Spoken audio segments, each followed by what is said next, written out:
Hello, hello, hello. What's going on, everybody? Welcome to a capital hungry New York trading scalping session. Can you guys hear me in the YouTube chat as well as the Zoom chat?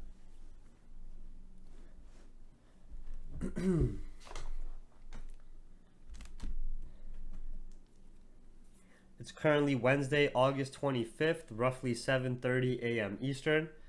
Please make sure you guys read the YouTube description, as well as just go through these stream reminders very quickly.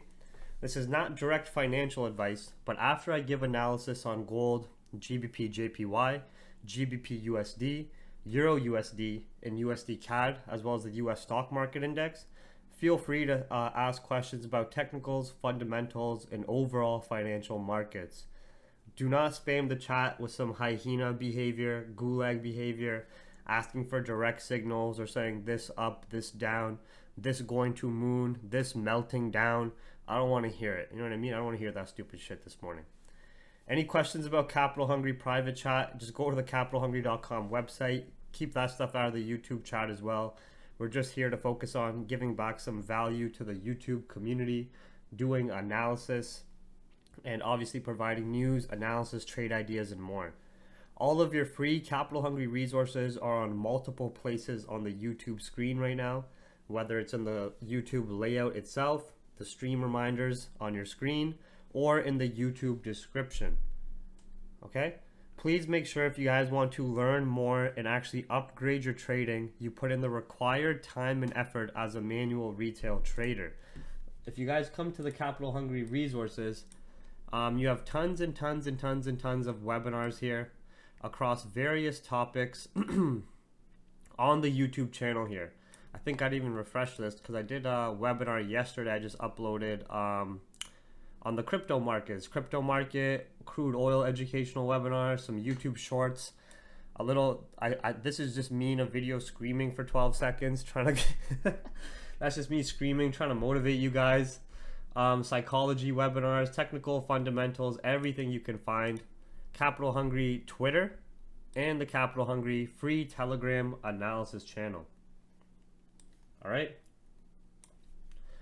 Now, before we jump into the analysis, remember, you guys and girls and other genders, other 56 genders, you are all manual retail traders. That means you have emotions that impact your decision-making process, and you can have tons of other factors within your personal life that can be impacting your decision-making process and potentially impact your trading. So remember, trading psychology is a major focus for us manual retail traders. So make sure first you have a trading plan, then follow your trading plan, follow your risk management plan, focus on the long-term vision rather than short-term satisfactions or short-term desires. Do your best to stay emotionally neutral, and this is the best way to avoid crashing your account and having longevity within the financial markets as you continue to learn and potentially earn. Okay? As per economic events, we've already passed the Germany Business Climate Index, which was during London session at 4 a.m. Eastern. This morning, our focus is primarily going to be at 8:30 a.m. Eastern, which is the U.S. core durable goods orders. But there is a high probability for the US dollar and US dollar pairs to range until tomorrow, Friday, 10 a.m. Eastern, when Jerome Powell is speaking at the Jackson Hole Symposium in Wyoming.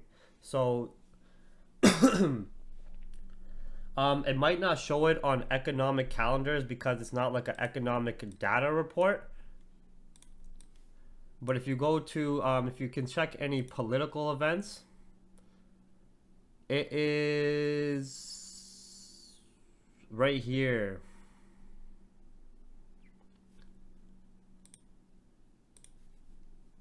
So we might see, so there's high probability of seeing some potential market ranging, especially on US equities and the US dollar, until we get some more sentiment confirmed from Federal Reserve Chair Jerome Powell. He's going to be speaking about the economic outlook and possibly discussing any talks regarding tapering of stimulus or interest rate hikes and raising interest rates. and that is at 10 a.m. on, oh, that's on Friday. Sorry, that's on Friday, not tomorrow. That's on Friday. I thought today was Thursday already. So that's August 27th, 2 days from now. All right. The most important thing tomorrow is going to be the jobless claims and the US GDP. So today, we do have the durable goods orders, which is going to have some short-term impact on the US dollar and US equities. But they've already buffered this report in the sense that the prior report showed a 0.9% figure for durable goods. But what their expectations for this report being for obviously August is that they're seeing a sharp decline in terms of the economists' view and forecast. They're expecting a minus 0.3%, a heavy almost 1.2% drop on durable goods from the prior if it meets those expectations. But the main focus is really, especially for the Federal Reserve and the central bank, their main focus is the initial jobless claims and overall labor market data. So basically, the Federal Reserve has been looking at the labor market rebound to confirm if they should start raising interest rates and tapering stimulus support. And a lot of other economic data has been ignored in the short term, or you really get some just a quick little intraday blip movement or a quick whipsaw movement impact from the data reports. And I'm going to explain why, okay? Investors, smart money, institutions, they're going to follow suit with the signals that are given by the Federal Reserve. The Federal Reserve is obviously the one who controls the monetary policy and the positioning of the US dollar, as well as the support for the US stock market and economy. If they see continued rebounding in the labor market, no more lockdowns in the US, they are going to be more inclined to raise interest rates or start to taper off stimulus support, which is going to bring strength to the US dollar and obviously going to have a bit of a correction on the US stock market.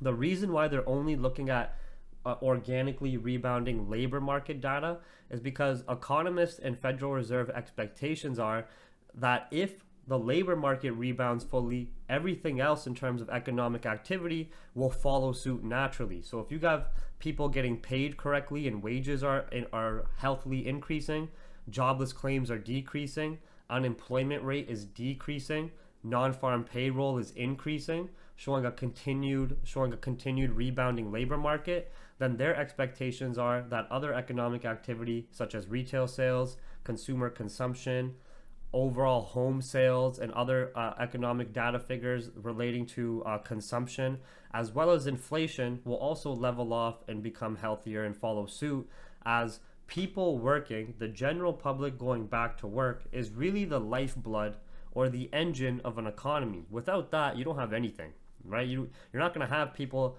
even having money to spend on any retail consumption or any consumer consumption at all. And in turn, it's going to impact other financial economic data figures such as industrial production, manufacturing. All that will go down the window if nobody's working, right?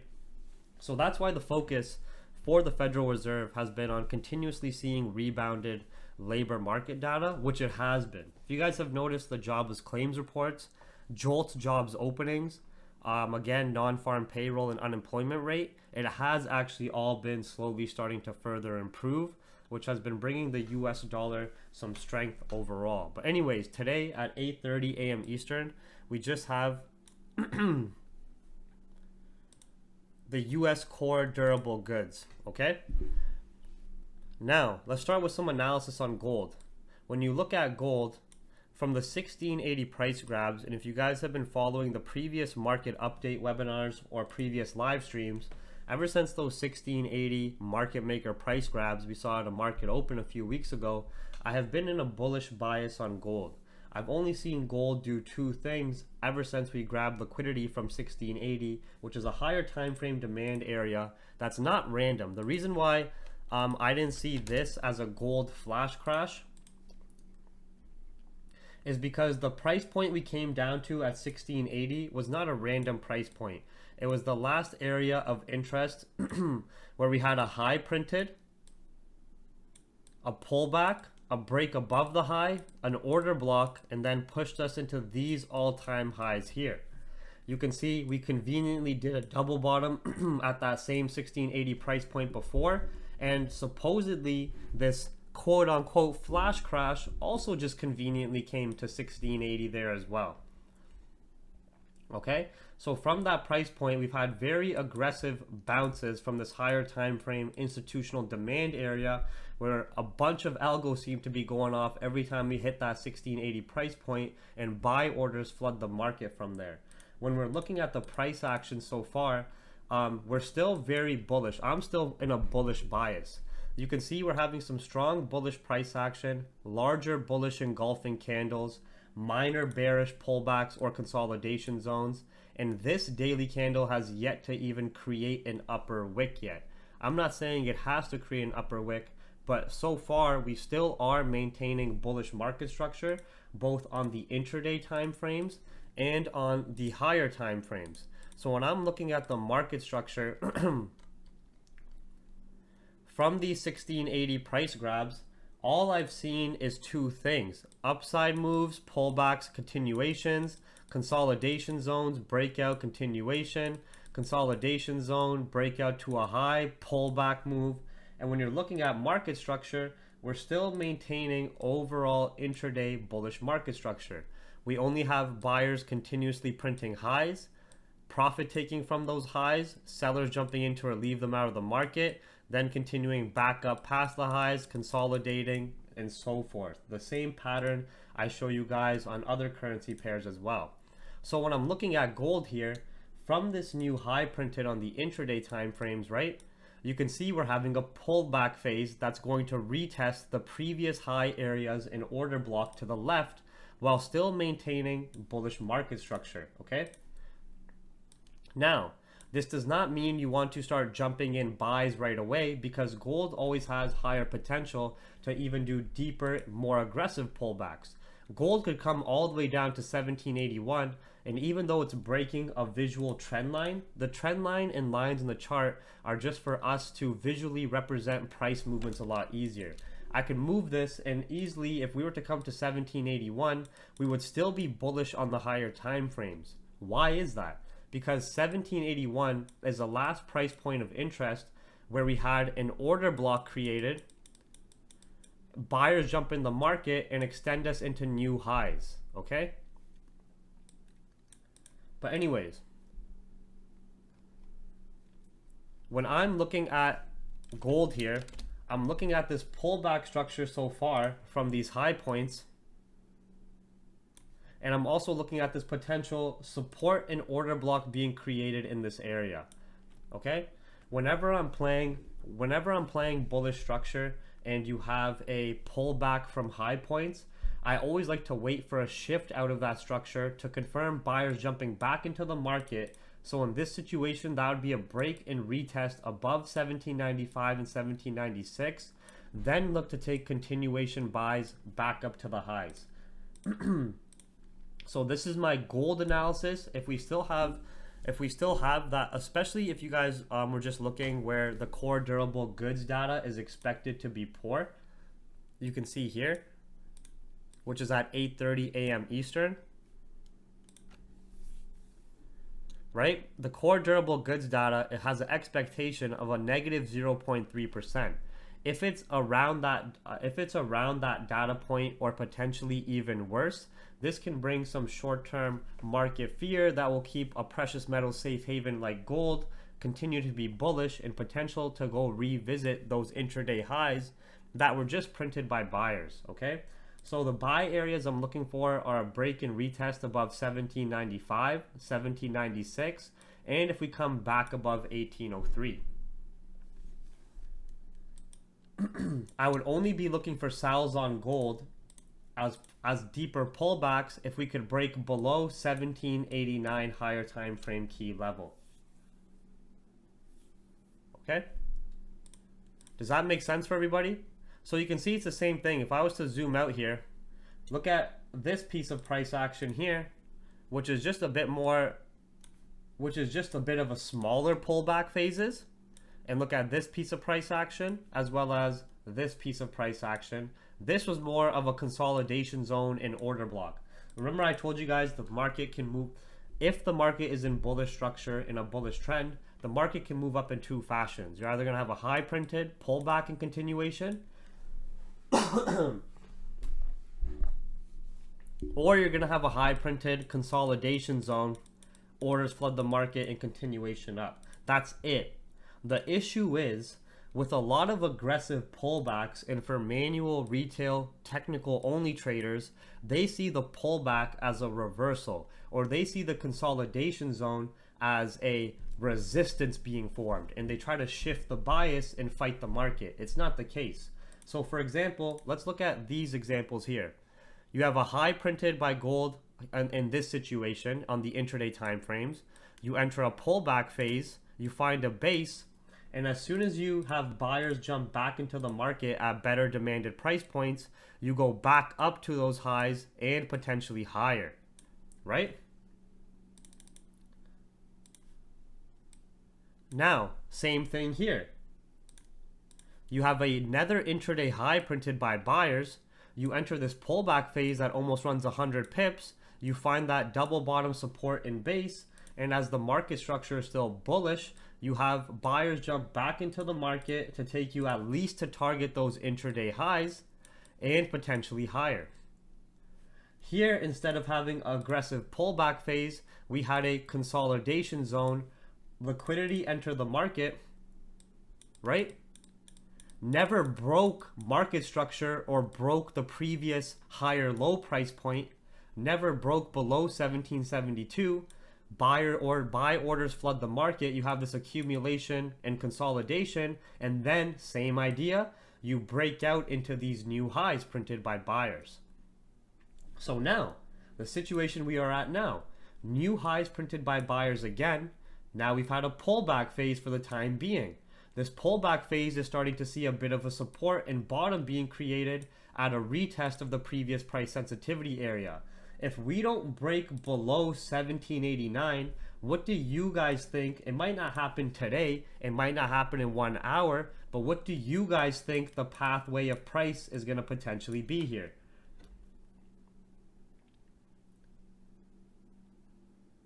Does that make sense for everybody so far? So that's why I'm still in a bullish bias on gold. To me, this isn't just a pullback from an intraday high printed and profit taking move by buyers at those highs. As they take profit, sellers jump in hand to relieve them out of the market. This is what creates a pullback. This is what creates the market waves. Those transactions between buyers and sellers, entering the market versus exiting the market. Okay? So I am in a bullish bias if we break and retest above 1795. I'm in a bullish bias if we come above 1803.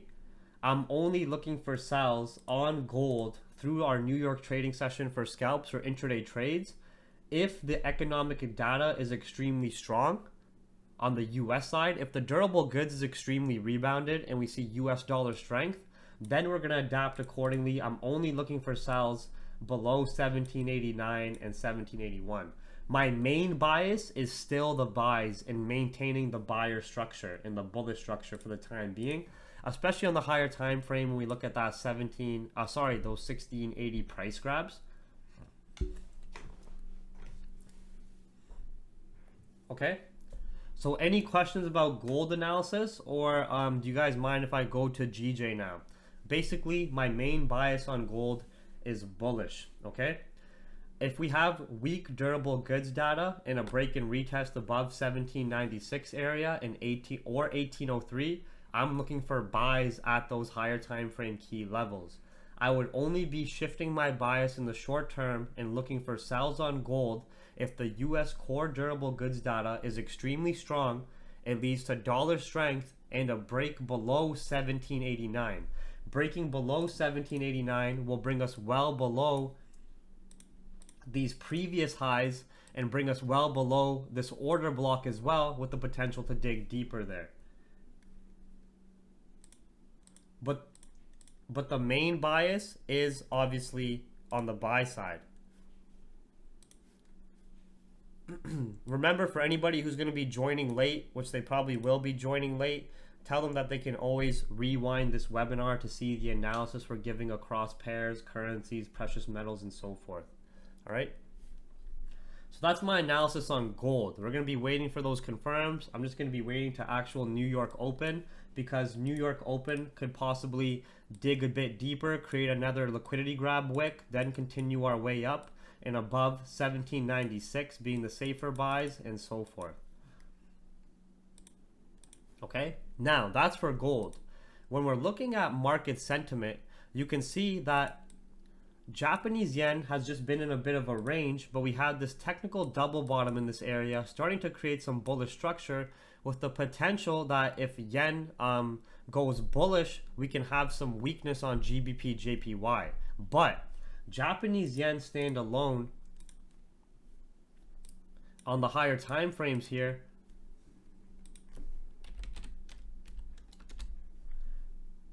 you can see has been still relatively bearish in higher time frame structure, right? You've been trending to the downside.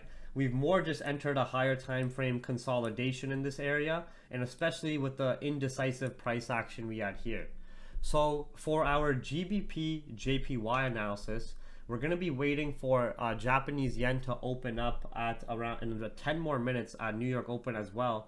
And we're also going to be using the UK stock market as a fundamental confluence to understand how strong investor confidence is still within the UK markets overall. Okay, so right now Japanese yen in a bit of an indecisive state in this range. It has the potential to either within that range go back up to these highs, or even come back down to these intraday lows. I don't even have a clear-cut direction on the Japanese yen standalone. And the same time the Japanese yen is ranging, you can also see on the intraday time frames, look how messy GJ has become in this area, right? So you can see how much strength the safe haven currencies have within the respected currency pairs they are in.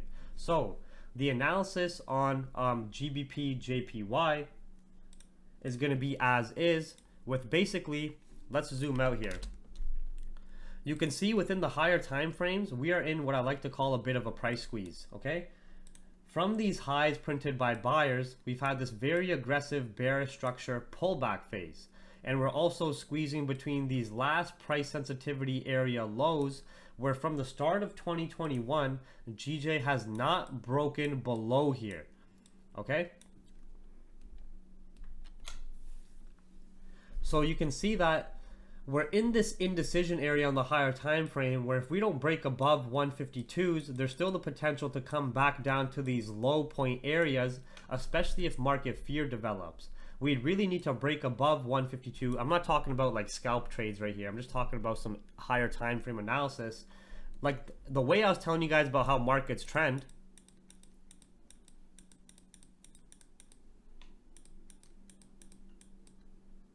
right? We would need to break above that 152 price point to see those continuations up back to those 156 highs.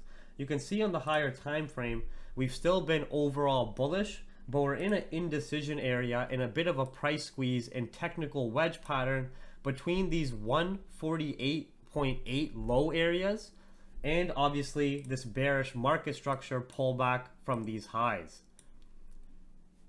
All right. When I zoom in more here, we do have some very strong price action on the daily time frame that can show us a potential repeat of a bounce from this higher time frame demand area around 149, which we haven't been able to break below since early in 2021. But I would need to break above this last price sensitivity area of interest, where we had sellers jump in and take us into lows to show more buyers momentum. This is what I want to explain to you guys now on the hourly time frame. When you're looking at market structure here, you can see that from this high point, we've been having some more bearish market structure. This is the last price sensitivity area here at 151 and 151.2, where first we had a low printed, right? From the low, we had a pullback stage and then dug into a deeper low. Unless we break above 151, we are still bearish on GBPJPY. So especially with the indecision of price action we are seeing here. I was even explaining this to capital hungry private members, where in this range from since the 23rd early on in the week, I have no clear indication, even with my experience, even with my knowledge, I cannot clearly tell you guys what is stronger, buyers or sellers here. You're having very indecisive, small, bullish and bearish candles. Any potential breakout to the upside looked like it got canceled out. Any potential breakout to the downside instantly gets canceled out. And then we continue to range. So we're going to make our GJ analysis very safe, very easy, and we're not going to fight the market, and we're not going to fight a ranging market. If we notice that Japanese yen, when it opens up, is bearish standalone, and we break above 151 and 151.2, then we're going to safely look for GBP JPY buys, breaking above this intraday high, coming above this price sensitivity area, and confirming Japanese yen weakness, as well as UK equity markets still continuing bullish. So what I would need to see when yen opens up is Japanese yen possibly just do a little bit of a spike up to grab liquidity, then continue down throughout the New York session. If I see Japanese yen stand alone, continue down through the New York session, as well as UK equity markets continue bullish, and GBP JPY break above 151, then I'll have a collection of fundamental and technical confirms to safely take buys above 151 and 151.2. So the green boxes are my buy areas of interest. What I need: JPY bearish, UK equities bullish, break above 151 LTF and 151.2. This is the confirms I need for taking successful GBP JPY buys. Between 150.2 and 150.8, I'm not touching GJ. If you guys want to scalp and fuck with this range, go ahead. I'm personally not going to touch a consolidating market in range. I'd much rather wait for clear-cut confirms and take advantage of impulsive movements once we get those clear-cut fundamental and technical confirms, okay?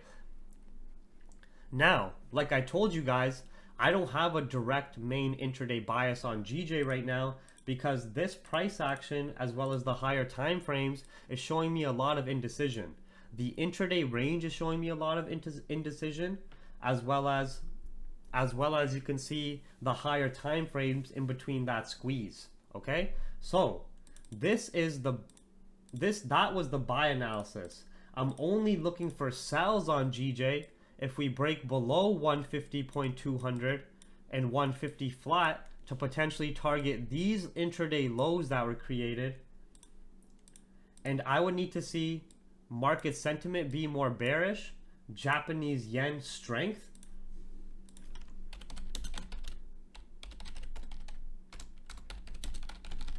and UK equity decline or range, and break below 0.2. Okay? Right now, we're seeing that the markets are primarily ranging on GBP JPY. Japanese yen by itself has been indecisive in ranging, and we're in a higher time frame price squeeze. I'd much rather wait for either the breaks below 150.200 and identifying the Japanese yen as bullish, identifying the UK equities are either declining or even ranging. Even if the UK equity market ranges, it shows me that investor confidence is dropping or not as aggressive as it was when it's doing impulsive moves. And I need the break below 150.2 or 150 flat to take sells down the psychological price levels, but also to target these intraday lows. And also, obviously, I gave you guys the buy analysis just a few minutes earlier. Okay? So that's my analysis so far on gold and GBP JPY. Now, going back to our safe haven currencies, let's look at the US dollar here. We can see the US dollar is higher time frame on the intraday time frames bullish. what do you guys see in terms of US dollar structure? You guys probably only see two things: upside moves, highs printed, pullback phases, and continuations up. Upside move, consolidation zones, and continuations up. This is all you've seen on the US dollar so far. Correct? Because this is the behavior and a pattern of a bullish trending market. So, why is the US dollar been so bullish? Well, one of the reasons is that the Federal Reserve giving rumors about tapering of stimulus. You have to understand that the US dollar was only so bearish for the last year and a half because the fact that the Federal Reserve was increasing the US money supply in the markets. High supply, low demand equals lower price or lower value. So the Federal Reserve was doing quantitative easing. They were doing asset purchases. They were obviously buying stock market ETFs, government bonds, corporate bonds, which is just transactions of how the central bank, Federal Reserve, puts the money back into the markets and into the economy to help the economy. What I mean by this is what the Federal Reserve is doing for the US economy is a loan. It is more debt being built up. They're not just giving free money out or handing free money out. It's a transaction that's being done. They're taking their increased US money supply and then they go buy government bonds at a set maturity and interest rate. And then when they purchase that government bond, that's their transaction of them giving money to the US government to use in whatever fashion they may want to. Same thing with the corporate bonds, same thing with the stimulus and so forth. Okay? So, when I'm looking at the US dollar here, even though we're seeing an aggressive downside move here, where is the downside move coming from?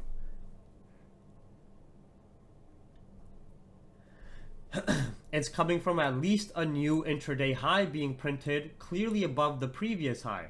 So do you classify this downside move as a reversal, or would you classify it as a reversal of trend, or would you classify it as a technical pullback? It's a pullback still, right? Because number one, it's coming from a new high being printed, and number two, we're not breaking the previous higher lows. For me to technically see the US dollar bearish, we would have to come below 92.5.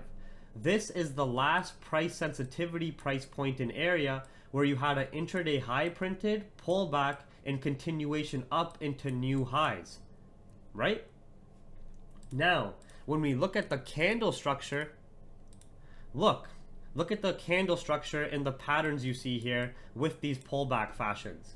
You see very aggressive pullbacks from highs being printed. And then you start to see the bearish candles and aggressive bearish candles start to slow down. You start to create a support. You start to create a bit of a base. And as soon as you break out of that corrective structure, you go back up to that high or a potential new high. So if we can identify this as being the base on the dollar and we can break above 93.200, dollar has a lot of potential to go back into these highs. Now, I personally do not see the dollar going back up to those highs until Thursday and Friday. I think the dollar fundamental confluence for dollar bulls is going to be rebounding labor market data, as well as Jerome Powell speaking on potential further tapering rumors of stimulus support. Okay? Today, we have core durable goods. Core durable goods might actually be bad and cause another whipside move on the dollar just in the short term, like sometimes you can see here. It looks like you're finally going to break out, and then you test the bottom multiple times, then you have the breakout. So here, if the core durable goods data is bad, I can see dollar coming down to 92.8, still failing to break, and then tomorrow, when the US jobless claims is a lot better, and Jay Powell discusses about on Friday about the labor market data rebound, then I can see us closing off the week potentially going back up to these highs. Okay, but anyways, for the time being right now, we're noticing US dollar strength. Technically, if dollar breaks above 93.1 price point, after having the support created, breaking out of this corrective structure, we're going to be using this dollar strength to our advantage on GBP USD, Euro USD, and USD Cad. Regardless of what pair the US dollar is in, it's always going to hold more impact compared to the base currency or any other risk currency, because fundamentally the US dollar is the world's reserve currency. So my anticipation is if we have dollar strength on GBP USD, I'm looking for sells in this area at 1.374, which was actually given in the last market update webinar. And I'm basically either looking for high risk, high reward sells if we get a retest of 374, or the breaks below these candle body lows and order block being performed for sells to 1.365.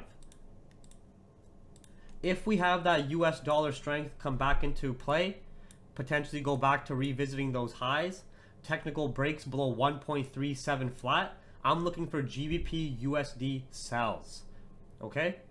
And also if we break below 365.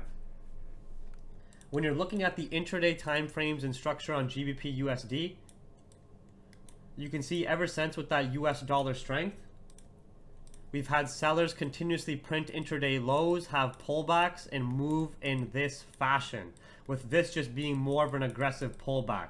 If we can break the lows of this order block that's being created here, then we have a lot of potential alongside US dollar strength below 1.37 to take us down to revisit these lows. I could only safely look for GU buys in two places. One would be a high risk, high reward buy. If we came down to previous lows, failed to break, create a technical double bottom, which just shows us profit taking, and you can have an aggressive bounce from that low again. Or the safer buy would only be above 1.378. I would need to see US dollar weakness filling this range from 378, showing more buyers momentum, and then a break out of this bearish market structure and more strength on the GBP side and more weakness on the US dollar side. Otherwise, this is my main bias. This is my main bias on GBP USD. In the Capital Hungry private chat, we've already been taking sells from 1.374, but you can see majority of our dollar pairs have been in a range, okay? And look, the same time dollar printed a high and is doing a pullback phase from a high being printed, is the same time GU printed a low and is doing a pullback phase from the low being printed. And on the inverse, let's look at USD Cad.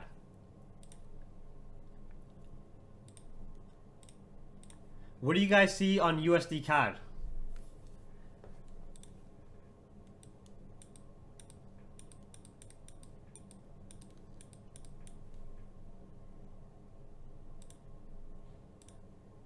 It's the same thing, right? Yeah, both the dollar and gold can be bullish at the same time. Yes, there's a confluence, or sorry, yes, there's a correlation, I meant to say, between the dollar and gold, because you're trading gold against the dollar. But you have to remember, gold is not a currency. Gold is its own beast. It's a precious metal safe haven, okay? So the only time you're going to see like say US dollar strength and gold aggressively drop is if there's a fundamental reason for gold to drop. The last time gold aggressively dropped when US dollar went up is when Jerome Powell in the Federal Reserve was talking about tapering of stimulus support and talking about raising interest rates. Tapering of stimulus, combating inflation, and raising interest rates are all fundamental bearish impacting factors on gold. Okay? So yes, there's that little correlation between gold and the dollar, but it's not as strong as like the dollar correlation in the actual currency pairs it's in. Okay? Now, anyways, back to the US dollar. This is a very aggressive pullback, but can you classify this as a reversal? What do you guys classify this downside move as so far? Where is this downside move coming from?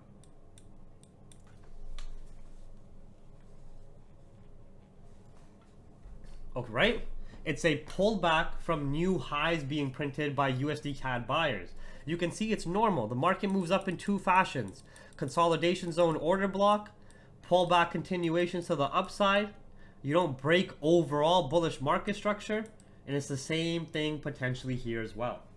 So when we're looking at the dollar index, as well as the US dollar here, you can see we're potentially breaking out of this pullback structure as well, and we're creating that support in base. Depending on the US economic data, I'm looking still for buys in two areas. Capital hungry members already started to take buys at 258, higher time frame key level and bullish market structure retest. But we could easily again get another retest of that area. Like you can see lows getting retested multiple times before we continue up. When I'm looking at the market structure, as well as potential for dollar strength to come back into the table here,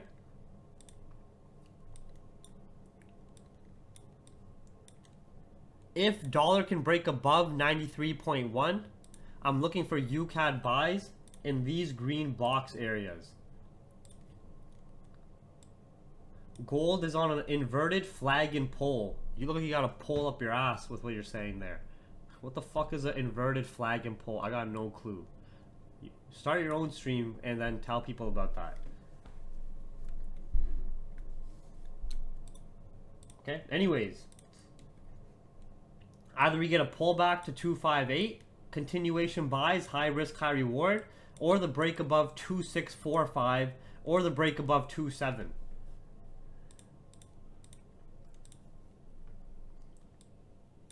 If we can see US dollar by itself on the dollar index be bullish, as well as obviously even if crude oil is bearish in the short term, which can result in some short-term weakness on the Canadian dollar, then I'm going to be taking buys on UCAD in these areas, looking at the lower time frame price action on the 1 minute at these price points of interest. You got your news headlines to the left. I was just checking if there's anything important there. Okay, I would only safely take sells on UCAD if we cleanly broke and retested below 1.258 and also had weakness in the US dollar. Now remember, in about 19 minutes, we have the core durable goods data. We do want to watch that data accordingly. If that data is rebounded and better than forecast, it will bring us some US dollar strength and we can use it to our advantage. But if that durable goods data is extremely poor and worse than forecast, the dollar is going to continue to range in the order block and consolidation zone it's in. So basically, when you're looking at the dollar standalone, which holds a lot more strength compared to other, and which holds a lot more strength in whatever currency pair it's in, if the durable goods data is good, right, better than forecast, even better than previous, dollar will continue up and we can use that strength sentiment to our advantage. But if it's bad, we're just going to end up continuing to range here in this order block we're in until we have the jobless claims data and Jerome Powell speak at the end of the week. Does that make sense for everybody? So that's my analysis so far on gold, which we're just having that New York pullback so far. We're only taking, we're not going to take any entries on gold or US dollar pairs until we confirm the durable goods data, which is going to give us more information. You don't want to start taking gold buys and then the durable goods data is heavily rebounded, which is going to bring some more optimism and have gold drop below 1789. Understand? So now we're just letting us do its liquidity grab and we're waiting for our price confirms of where we want to enter at. So I gave you guys gold analysis. What else did we just do?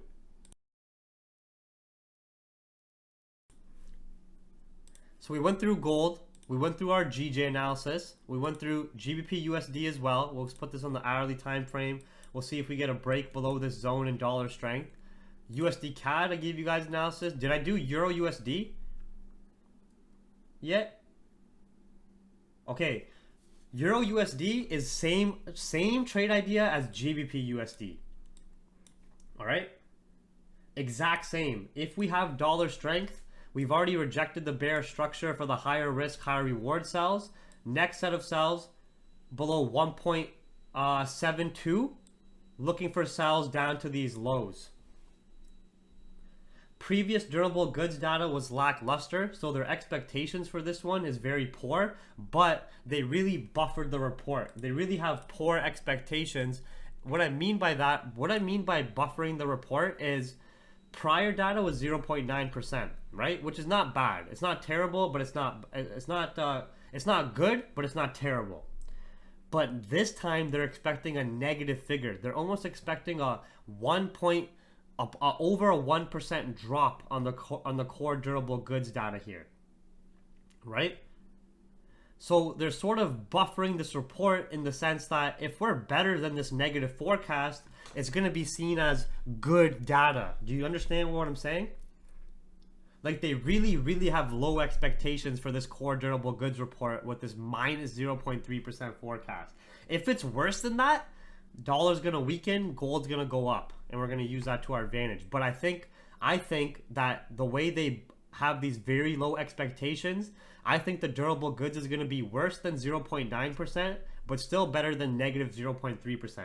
I can see a possible 0.1, negative 0.1, or like a 0.3% report, something like that. You know what I mean? So worse than prior, but still way better than this potential terrible forecast. But that's my prediction. We're going to see that in about 15 minutes. We're not going to take any trades on US dollar pairs until we get this data released, because there's no point rushing that when we can use this information to our advantage, all right?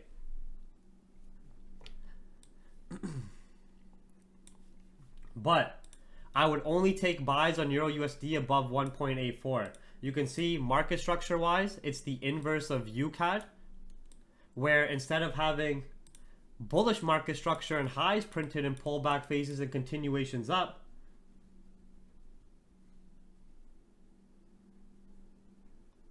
I don't have a Bloomberg terminal. I have a Reuters icon terminal. It's like it's just pretty much the same shit. Yeah, this is coming from a guy named Crypto Central. Just go hodl your crypto, bro. Keep hodling Ethereum. Keep hodling Bitcoin. Go buy more Dogecoin. Don't worry about this. Don't worry about the financial markets, bro. Go back to your crypto world. All right? You guys only buy. Don't. What are you worried about? Liquidity grabs or order blocks. All crypto guys do is buy.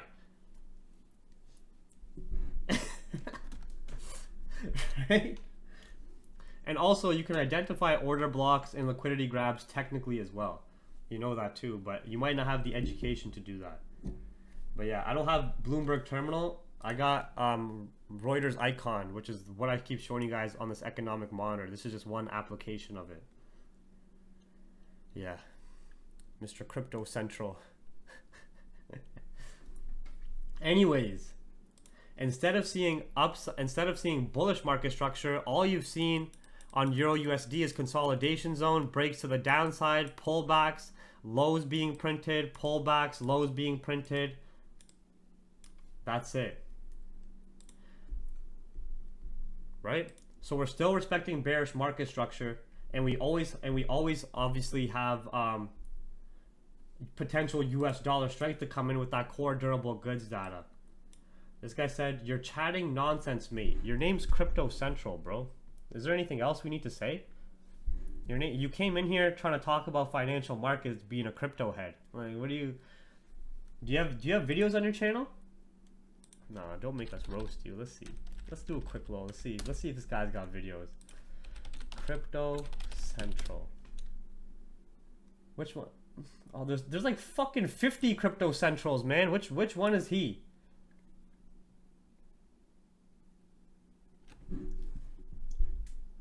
The Reuters icon is the same as Bloomberg terminal. Which one is this guy?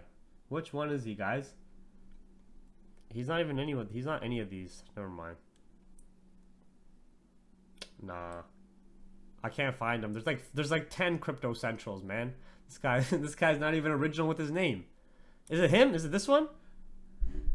No, he has a hammer. He has a hammer in his name? No, he's not even here. Oh, wait, Crypto. Yeah, I can't find this guy. Yeah, it doesn't exist. Is it this one? Yeah, he doesn't exist. Sorry. So it's just a random troll who supports crypto.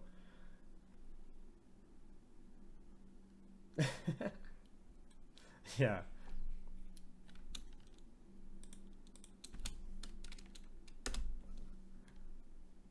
Is this him? No, it's not. Oh, yo, Crypto Central. Yo, Crypto Central. Here, go watch this. Go watch this crypto market analysis. You better empty out your portfolio soon, bro.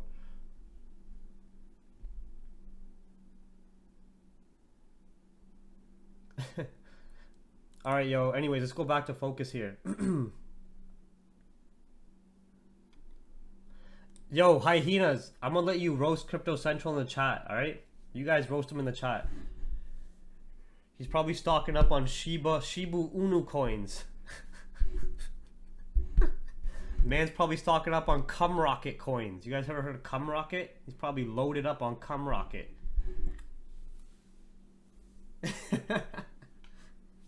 Yeah. I'll let the hyenas roast them. All right, last but not, yeah, so Euro USD, if we can break below 1.73, we're targeting 1.685.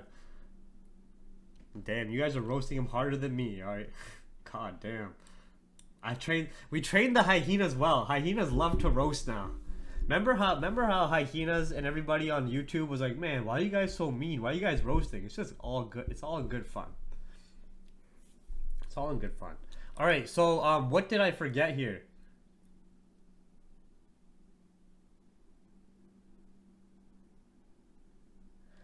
Hey Jeev, you helped me a lot. I think you're a great trader. Please stop being so weird. It'd be cool to watch you be humble. Trader Joe, suck my dick. What the fuck? Why are you trying to tell me to change my personality that's got me to where I am today? You're the one who's watching me. Maybe if you weren't so fucking humble, you'd be having more confidence in yourself, not watching my YouTube stream. You know what I mean? Why are you telling me to change my personality?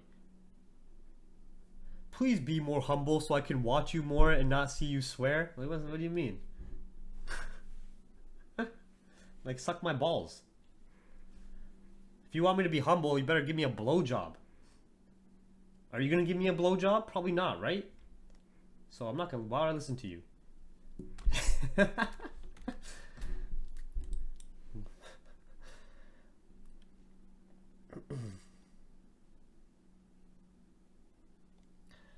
Okay, listen. I got an issue with people. You know what my issue is?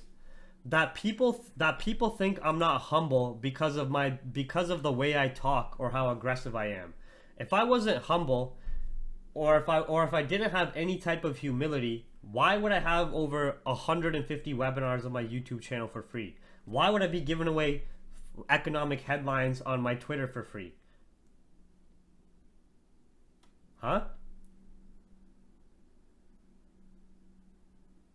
They're not dorks. You're the fucking dork. You're the pussy dork. You think everybody else is a dork except for you. That's your logic and mentality. Everybody else in this chat is the dickhead. Everybody else is the asshole. I'm the asshole. You're the smart guy, right? That's how it works? Come on, bro. Be smart. You think everybody else is the asshole, everybody else is the dork, everybody else is the dickhead. And now look at your behavior. So where's your humbleness? You're acting hard on the internet. I would destroy you in real life for talking like this. How come you're not being humble, Trader Joe? Trader Joe, where's your kindness and where's your humbleness, Trader Joe? Why do you want to bring violence here? I'm not emotionally charged. I'm perfectly fine. You have to understand, this is entertainment for me. You know what I mean? I just emotionally charged you. The trolls and people who get emotional, they feed my energy. You guys feed me. Yeah. So you have to remember that. You know what I mean?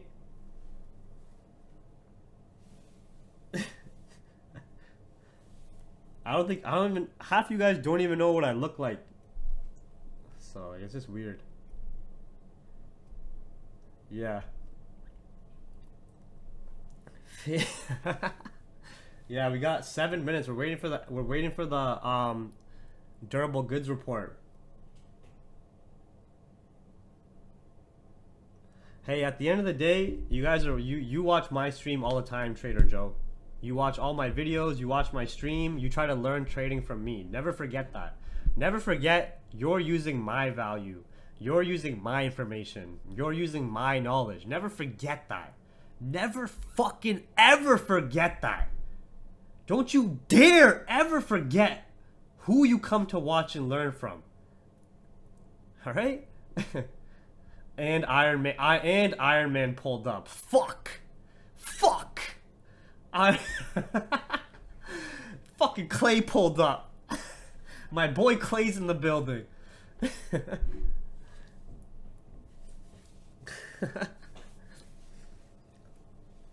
I'm just joking around. You guys haven't, like, listen, how low is men's testosterone nowadays where you guys can't even joke around a bit?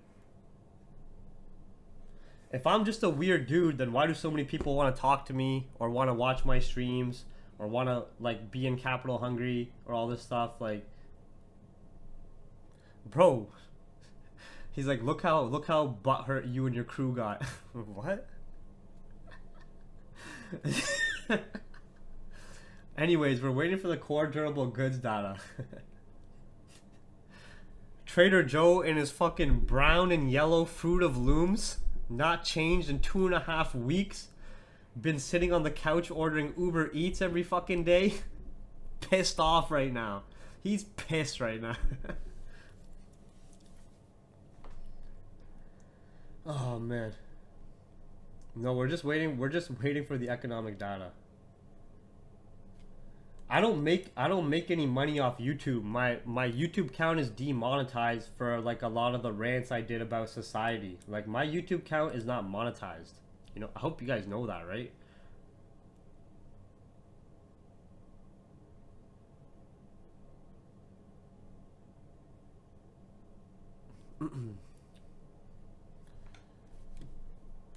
Yeah, my account's demonetized. My account got demonetized a long time ago.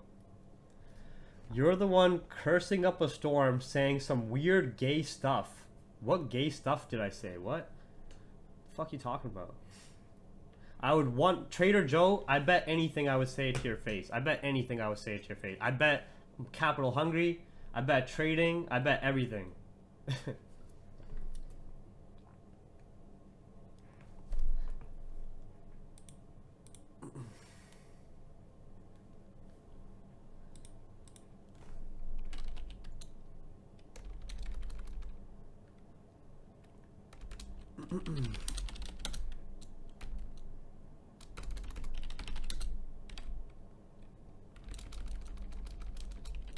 Asian spot. Oh shit.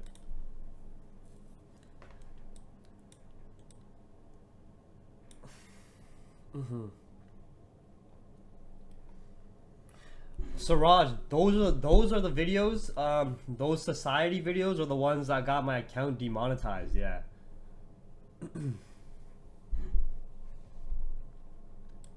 Crypto Central, you do not trade institutional. You're not an institutional trader. You're a fucking nobody. You're not trading like banks. Nobody trades like banks.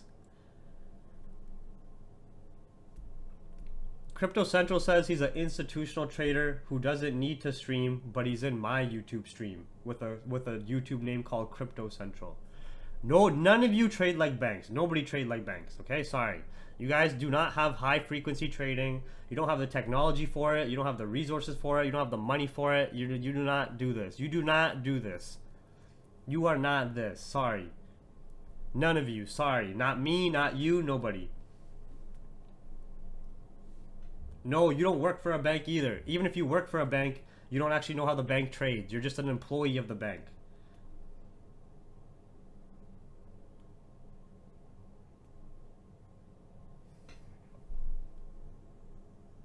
You do not work at any of these banks. You're not involved in any of this trading on a high frequency level, on a low frequency level, none of it. You're not involved in it, all right? Sorry, buddy. Sorry to break your dreams, buddy. Sorry, pal. Sorry, pal.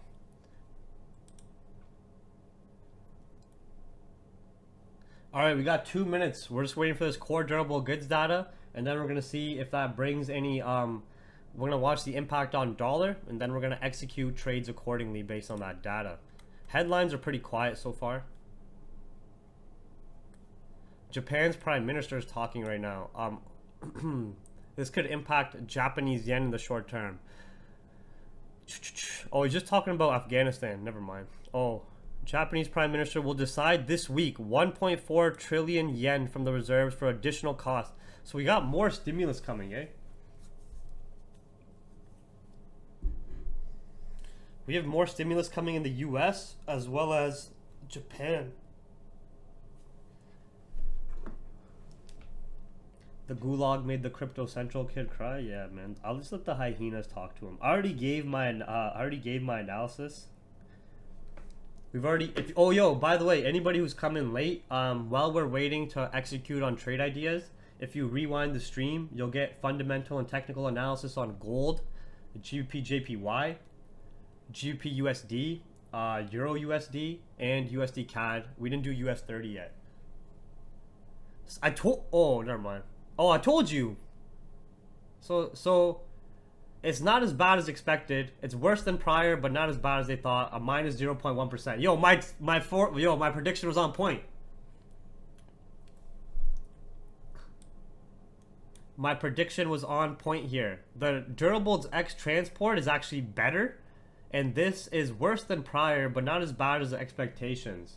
Not too much of an initial impact right now, so no major impact. We're just gonna let the dust settle, and then we don't have any more economic data today. That was pretty much it. US core durable goods, and then at 10:30 a.m. Eastern we have US crude oil inventories reporting.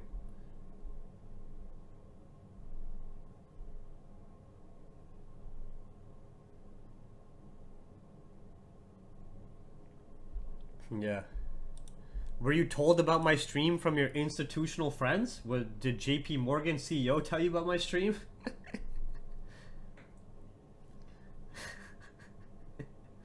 Was it Morgan Stanley? Who are your best friends with Morgan Stanley, right? Crypto Central?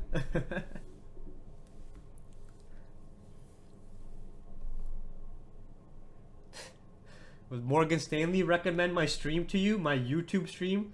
I get like 1,000 views. Like, I'm not known at all. Who, and you came here to like, who was it? Was it BlackRock, the CEO of BlackRock? He's like, hey, check out Capital Hungry. Was it him? All right, yo, mixed data here. Didn't have too much of an impact, so we're just gonna go with market sentiment and order flow now. All right, so let's go back to gold. Gold's creating that lower wick. Nice liquidity grabs. We're breaking out of this pullback structure. If we can come above 1796, we're still gonna take buys. We're only selling below 1789.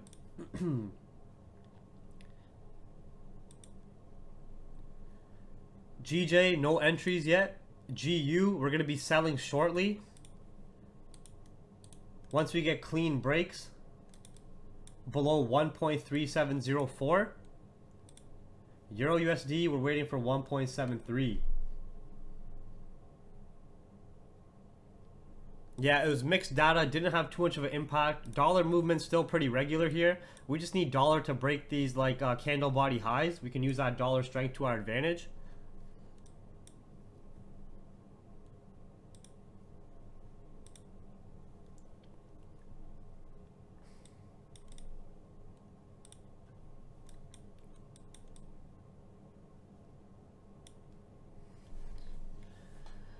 Crypto Central, have a good day, mate. Good luck in the markets. We don't use luck, but yeah, you too, bro. You going back to Morgan Stanley now? You got to go back to work, right? Institutional trader.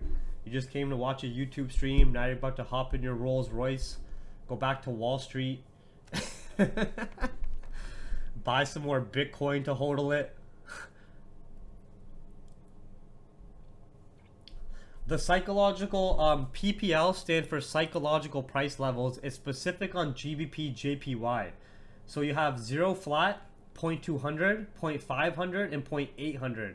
In between larger 100 pip ranges, you see great lower time frame reactions at these psychological price levels. All right, it's basically following quarter point theory in between a large 100 pip range for lower time frame price reactions, but instead of, it's not exactly quarter point, it's zero flat, 0.200, 0.500, and 0.800.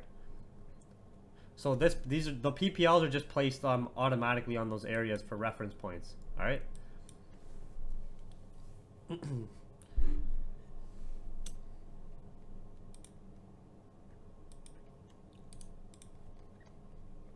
Yeah, gold buys once you break above 1796 area here.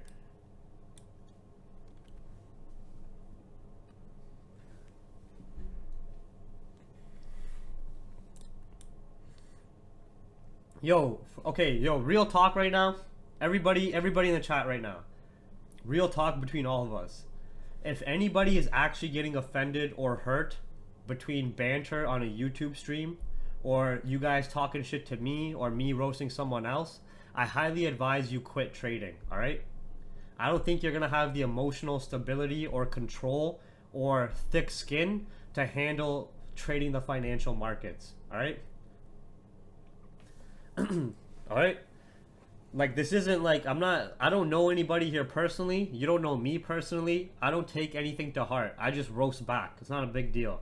Most people on YouTube will not roast back.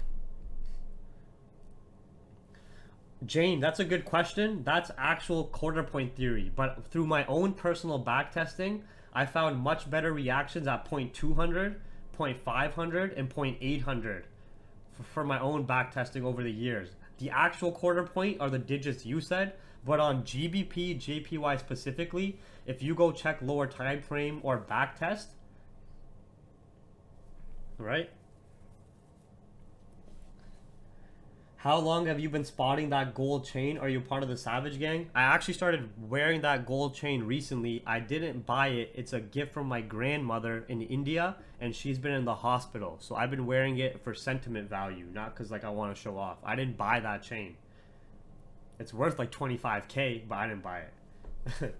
It's from my grandma in India. She gave it to me when I went to India when I was 10 years old, but she's at a very old age right now and having liver issues and kidney issues, so she's in the hospital. So I was just wearing it as like a set for sentiment value, for that connection value, you know what I mean? I didn't even buy that chain. I would probably would not buy jewelry ever, you know what I mean? It's not really my thing.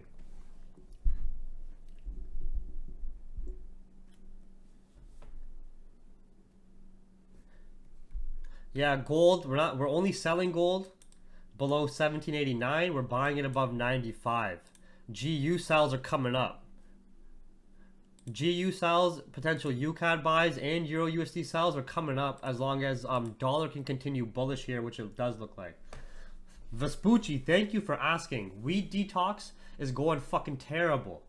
I can't sleep. I haven't been able to sleep for like 3 days. It's all good, you know what I mean? And I'm having crazy ass dreams. I started reading The Art of War and other books, and I was having pretty much I read an hour to 2 hours before I go to sleep, so I don't go on my phone or have any screen time, and like I just bring some more value to myself. But I was reading before I slept The Art of War, and I was having fucking dreams of being on military conquests. Of like, yeah. You know what I mean? I was having crazy dreams about being in a Chinese military conquest. It was fucked up. I woke up back sweating because in the dream I died. I got hit by a spear. I got killed by a spear. I got fucking killed. I got murked. And you know, anytime you're about to die in a dream, you wake up. Like anytime you're falling off a cliff or something, and you wake up, or anytime you're about to get shot, you wake up. So yeah, that's what happened to me. I got killed by a spear.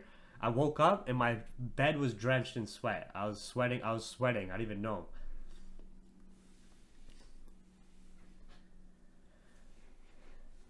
That was Daniel's. Yeah. Yeah. Yeah, it was sweat. It wasn't pee. I didn't piss my Fruit of Looms. My Fruit of Looms were perfectly intact. No white stain. I mean they're white. They're white. No yellow stains. No brown stains. No white stains either. They were perfectly clean. Perfectly clean. It was just sweat. My Fruit of Loom stay fresh. Right? Yeah.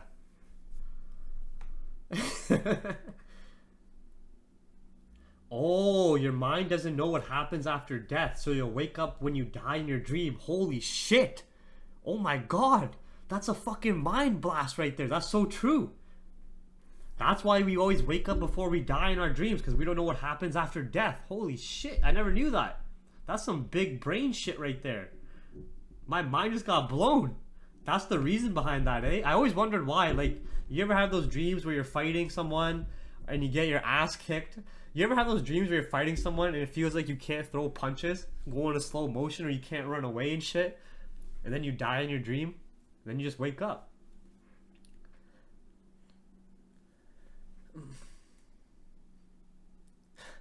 Vespucci said, or you get respawned. Oh man, you guys kill me. Alright, yo, so far, we're 40 minutes into New York Open. Markets are pretty slow. We had a hard rejection at 95. US dollar showing strength, and the durable goods data was better than expected. So we're only taking gold sells if we break below 1789, alright? The reason for that is because one of the durable goods data report was better than expected, and the other one, even though it was worse than prior, it was still better than forecast, alright? So if we break below 1789 after the 1795 rejections, then we'll sell it, because there's a decrease in gold demand as a precious metal safe haven with the rebounding market data. And we're only buying above 96. Right now we're in a range. We do not want to touch that range.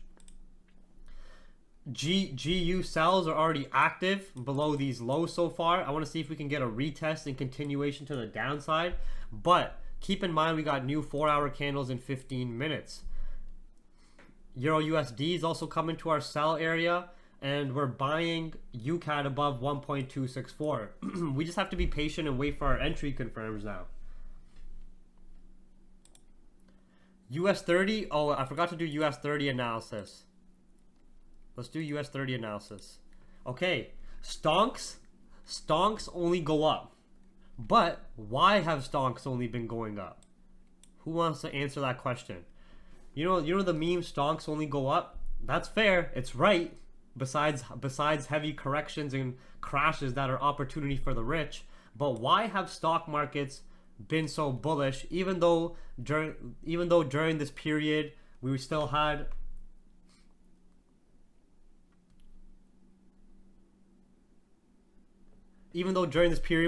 lockdowns, vaccines weren't out yet?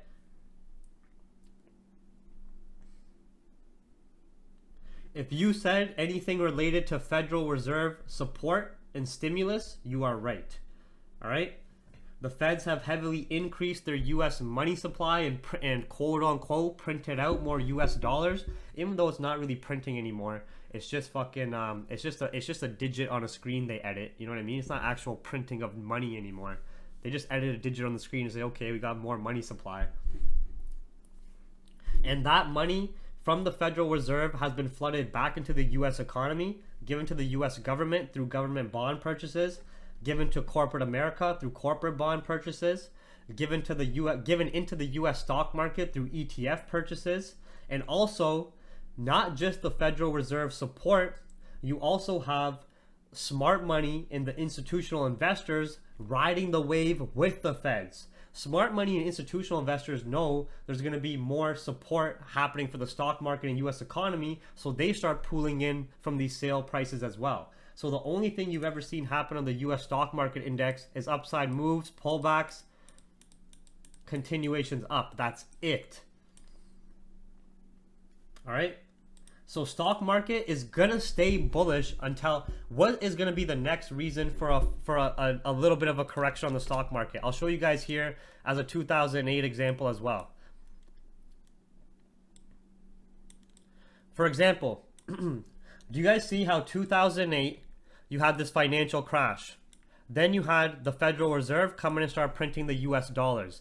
you had this massive continued upside move. You really did not get a deep correction until here, 2012, where you had this deeper correction and then a continuation up. What was it during the 2008 financial crash, years later after economic recovery, that caused this correction on the stock market here? What was it?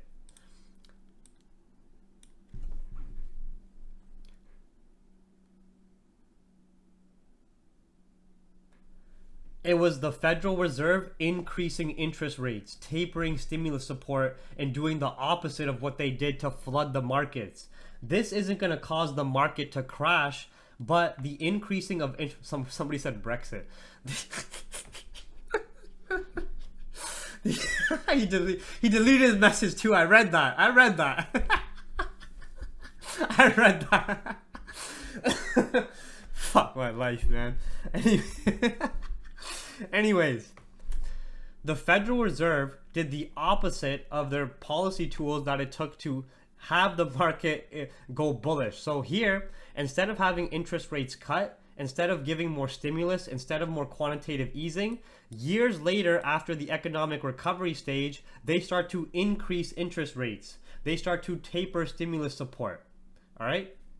So now, when you're looking at this upside trend on US 30, we're not going to see a significant crash anytime soon until we have the next market crisis, until we have the next global financial crisis, which can be 5 to 10 years from now. But what is going to be the catalyst to potentially give us a deeper correction on the stock market and then continue right back up bullish?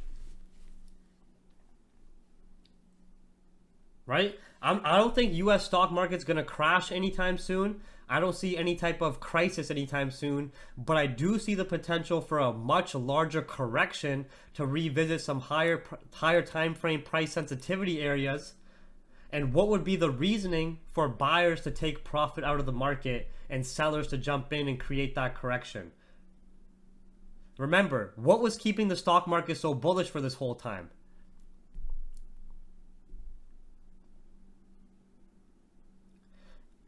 What kept the stock market so bullish was quantitative easing, asset purchases, interest rates being low,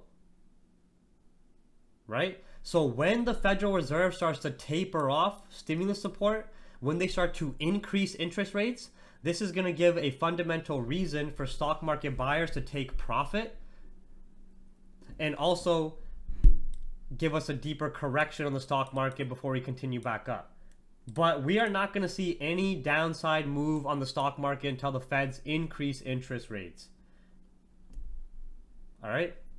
We're not going to see any deeper correction on the stock market like we saw at the 2008 period until we see an increase in interest rates. Exactly. Interest rate hikes will scare the majority public out, but for the smart money and institutional traders, it will have them exit out of the market, profit take, and give a downside move there. All right. But anyways, for the time being, we're not in that situation yet. Yes. Good job. Good answers. Okay. We are not at that situation yet. Right now, we're still extremely bullish on the higher time frames. We're just having a consolidation zone and order block. I'm either waiting for a deeper pullback to 35,200 buys, or the break above 35,450 buys, or the break above 35K buys, 35.5 buys. I'm still bullish on the US stock market at these areas looking for buys.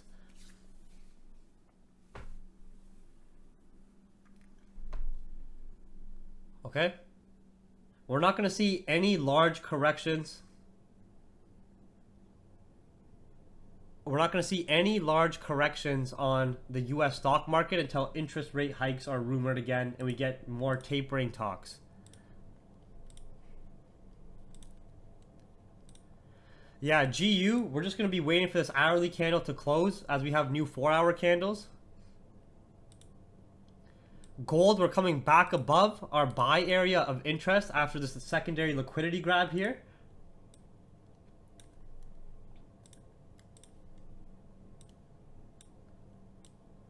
But we're gonna wait for the new 4-hour candles now, alright? Because the new 4-hour candles in 10 more minutes, and it's probably most likely gonna give us a lower wick and pullback, and then we can follow our buy analysis. Same thing for our US dollar pairs. We didn't take no entries yet. We didn't take no entries on anything yet. We didn't call out no live entries yet. We're waiting for the new 4-hour candles, which usually have a higher probability of doing a liquidity grab, and then we can play the remainder of that 4-hour candle if we can get some entries playing US dollar strength. All right.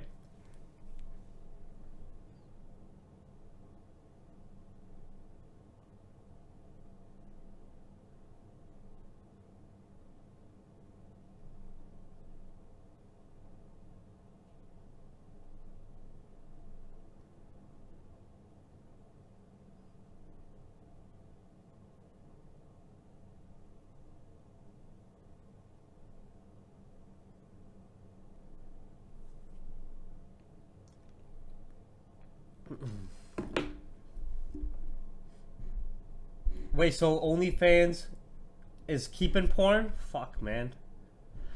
Too many females living life on easy mode, on rookie mode, on recruit difficulty. What happened, Eduardo? Why'd you take an entry before the data news? Or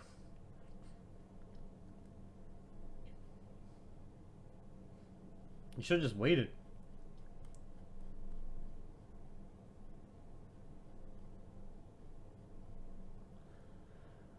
No, I said GU is breaking below our sell area. I'm waiting for a retest.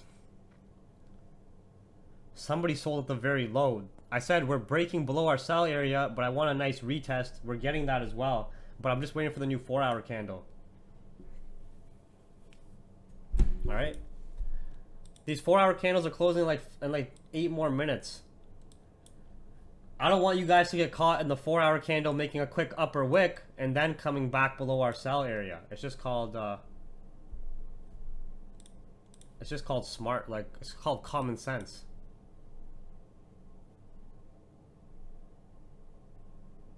Yeah. And even regardless, we're at the same entry. We're at the same entry point anyways. The entry area was the gray box, right? For you retards who are entering down here, you guys are just hyenas. You guys are. If you actually followed the analysis, the sells were at 3.708, but now we're just waiting for the new 4-hour candle because it's only 9 minutes away. If you guys are smart, you just trade manage accordingly because you don't want to get caught. The 4-hour candle could do a quick little pullback, make its upper wick, and then come right back below. That's what we're waiting for. Yeah, it's not just about the price points you're at. If you are a scalping trader, you're a scalper, right? You have to understand the timing you are playing in as well. You have to understand the timing, what areas of interest you're coming to. Do we have an hourly candle closing, a 4-hour candle closing? Do we have any session volume coming in like NYSE? Do we have London close coming up? You don't just look at it and say, oh, it broke there. Fuck yeah, sell. That's what retards do. Oh, if you took it at 3704, you're good. But I'm telling you, you guys should trade manage accordingly. Now, like the sell was in play and we are waiting for the retest, right? But I'm not telling you guys the sells are invalid. I'm just telling you guys to wait for better entries now because we have the new 4-hour candle in like 5-6 more minutes. That's all. You know what I mean? So I'm not saying GU sells aren't valid anymore. I'm saying as a scalper, wait for better timing because there's a high potential of the new 4-hour candle creating that upper wick first and then coming back below and dropping, right? You guys will notice that 4-hour candles, daily candles, have a much higher probability of liquidity grabbing or creating those aggressive wicks. So that's why I said the sells are in play, but as we didn't have a significant drop, it's best to wait now for the new 4-hour candle. That's all. It's not like the sells are not valid anymore. We're still following the same sell analysis. It's just we're waiting for the new 4-hour candle for better entries. You know what I mean? That's all. It's only moved like 10 pips from our sell area, and then doing the potential retest right now. But I'd rather get a solid 4-hour bearish candle close. Thank you. Free yourself, Maroa. Thank you. That upper wick on the 4-hour candle will take you out as a scalper. Because if this 4-hour candle closes bearish, that's still good price action, right? We're having strong rejections up to these highs. But what if the 4-hour candle creates an upper wick like this, or like this, or like this? Then you're gonna be in sells here. The new 4-hour candle is gonna wick up to here, then drop for the rest of the day like that. That 10 to 15 pip wick will take you out as a scalper. Thank you for understanding. Free yourself. You're smart. You're smart. These other scalpers are straight fucking hyenas, man.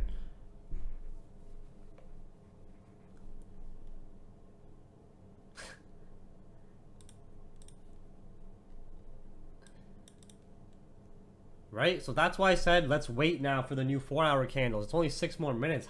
Have some fucking patience. Guys are...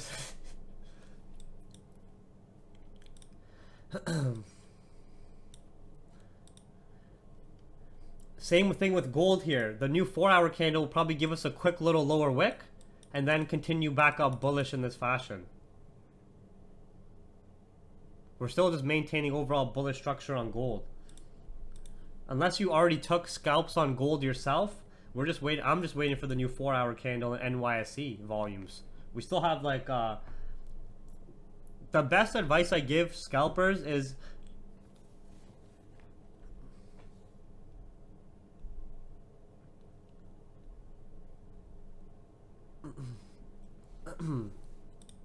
sells were in play at 1.3708.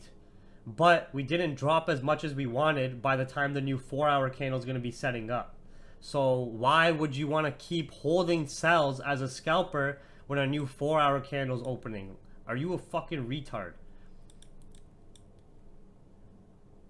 That's called trade management. We noticed that we were dropping below our sell area, but we didn't drop as deep as we wanted, and now we're getting too close to an hourly and 4-hour candle close. Why would I want to deal with a potential pullback in the range and then we could come back below and drop? Why would I want to take a L then enter again? I'd rather trade manage, take no loss, and then enter again with better price action on the new 4-hour candle, rather than rush a trade, hope it drops and then keep holding it through the new 4-hour candle and hope it goes your way. A lot of you guys be trading on hope.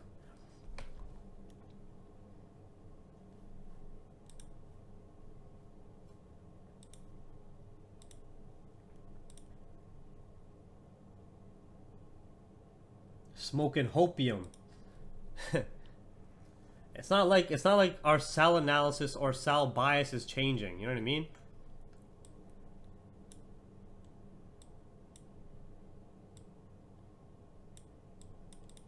We're looking for sells in this area anyways. If you actually took the sell, you would have got your 10 pip scalp.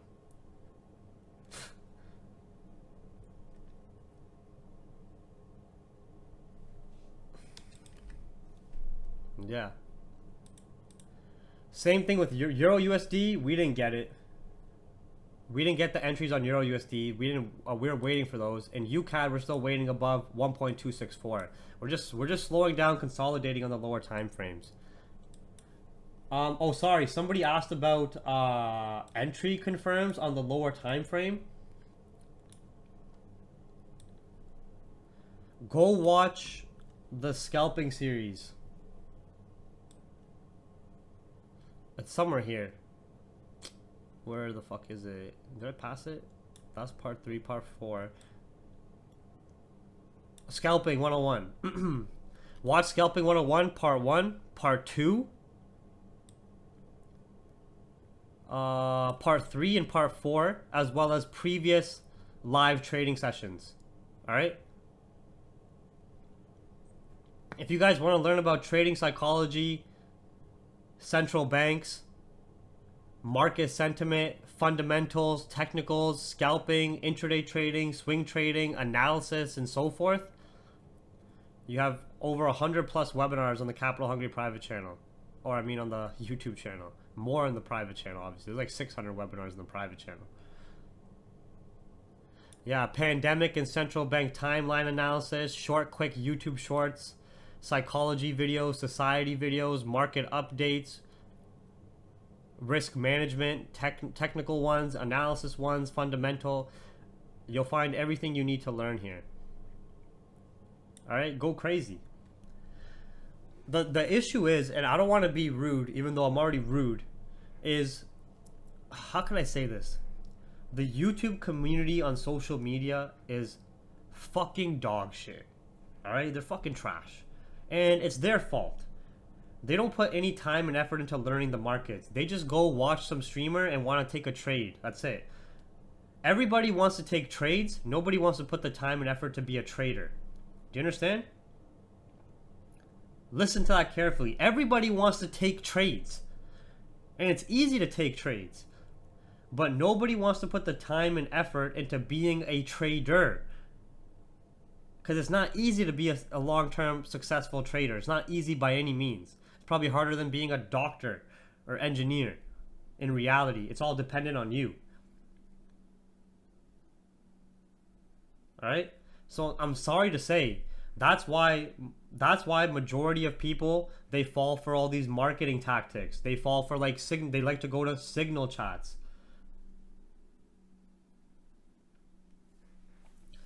No, Raul, you can go watch all the educational videos and actually learn from them. You don't have to come to this stream to follow a singular trade and learn. Most people do not want to study the markets fundamentally, technically.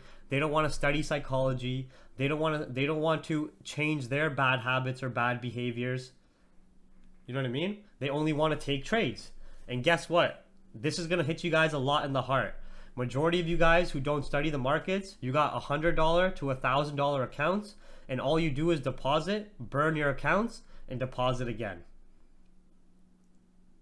You might have a few win streaks of here and there, 1 win, 2 win, 3 wins, and then guess what? You make an emotional error and you fuck it all up and you lose it all.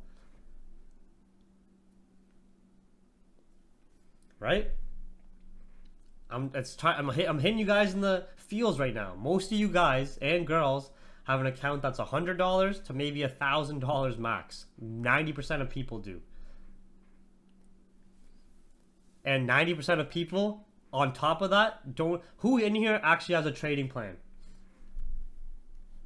And whoever says they have a trading plan, I want you to send it to me right now on Telegram. And this isn't to judge. Who in here has a trading plan? That's not in the private chat. Who's not in the Capital Hungry private chat that has an active trading plan that they can send me right now? And I can pull it up on the screen right now. You guys want to see trading plans? Where the fuck are they, yo? You guys want to see Capital Hungry trading plans?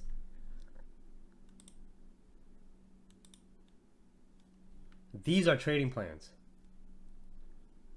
These are trading plans. Capital Hungry built different. You guys don't even have a plan of attack for the markets. You guys don't even have rules. You guys don't even have structure. Look at this trading plan. Why are you trading? What are you getting from the financial markets? What are your short-term and long-term goals? How risk averse are you? How would you define your personality? What's your trading style? What pair are you going to trade? What days and time are you going to trade? What's your process for trade? Your entry checklist? Your entry, stop loss, break even, partial TP, full TP. What's your journal process? Your explanations, market structure, what you look for, patterns, what you look for, previous good trade ideas that you look for. Iron Man Trading said that is too complicated. Iron Man Trading, that's why you've been trading for 17 years penny lots. You've been trading 17 fucking years penny lots. That's why you're stuck on there. You never had a trading plan. Sorry to say, buddy. Sorry, Clay. You've been trading for 15 plus years. And you still don't know shit about fundamentals. You still don't know shit about the markets. All you do is buy gold. That's all you fucking do. That's why you're dog shit, bro. Sorry, man. Someone's gotta fucking tell you. Man said that's too complicated. Would you start a business without a business plan? Would you guys start a business without a business plan? Without having books? Without journaling what you're doing? Without having a plan? No, you fucking wouldn't. That's why Iron Man Trading's in a fucking shed right now. He's in his shed. Trading right now. Penny lots. Nah, fuck that, bro. I don't like that. I don't like older experienced people saying stupid shit to young traders. That's so dumb. I know you don't got a trading plan, Iron Man. Send me your trading plan, Iron Man. Let's see yours, Clay. Look at this shit. Look at this detail. This is a single. This is one person's trading plan. They even have their schedule, what they're gonna do on Sundays, the weekdays, end of month, end of quarter. Reminders. Excellent trading plan. Beautiful trading plan.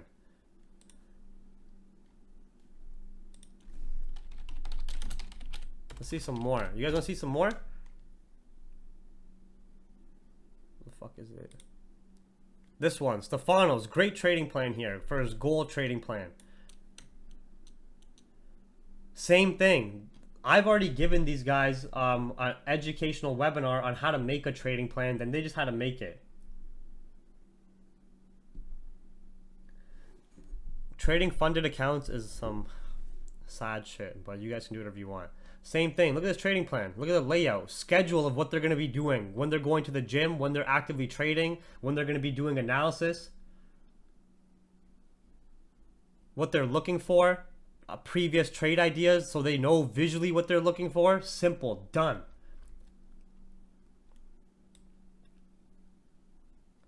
Majority of you don't even have a trading plan. You don't even know what you're trying to get out of the markets.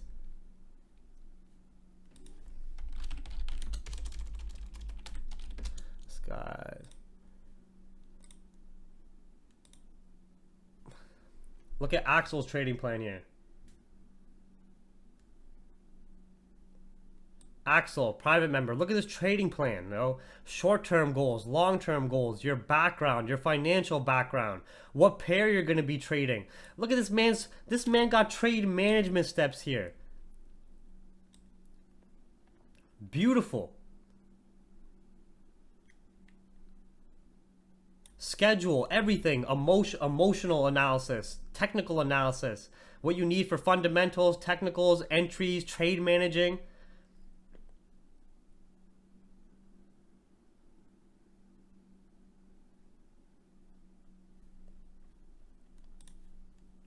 Ash's trading plan here. Great trading plan.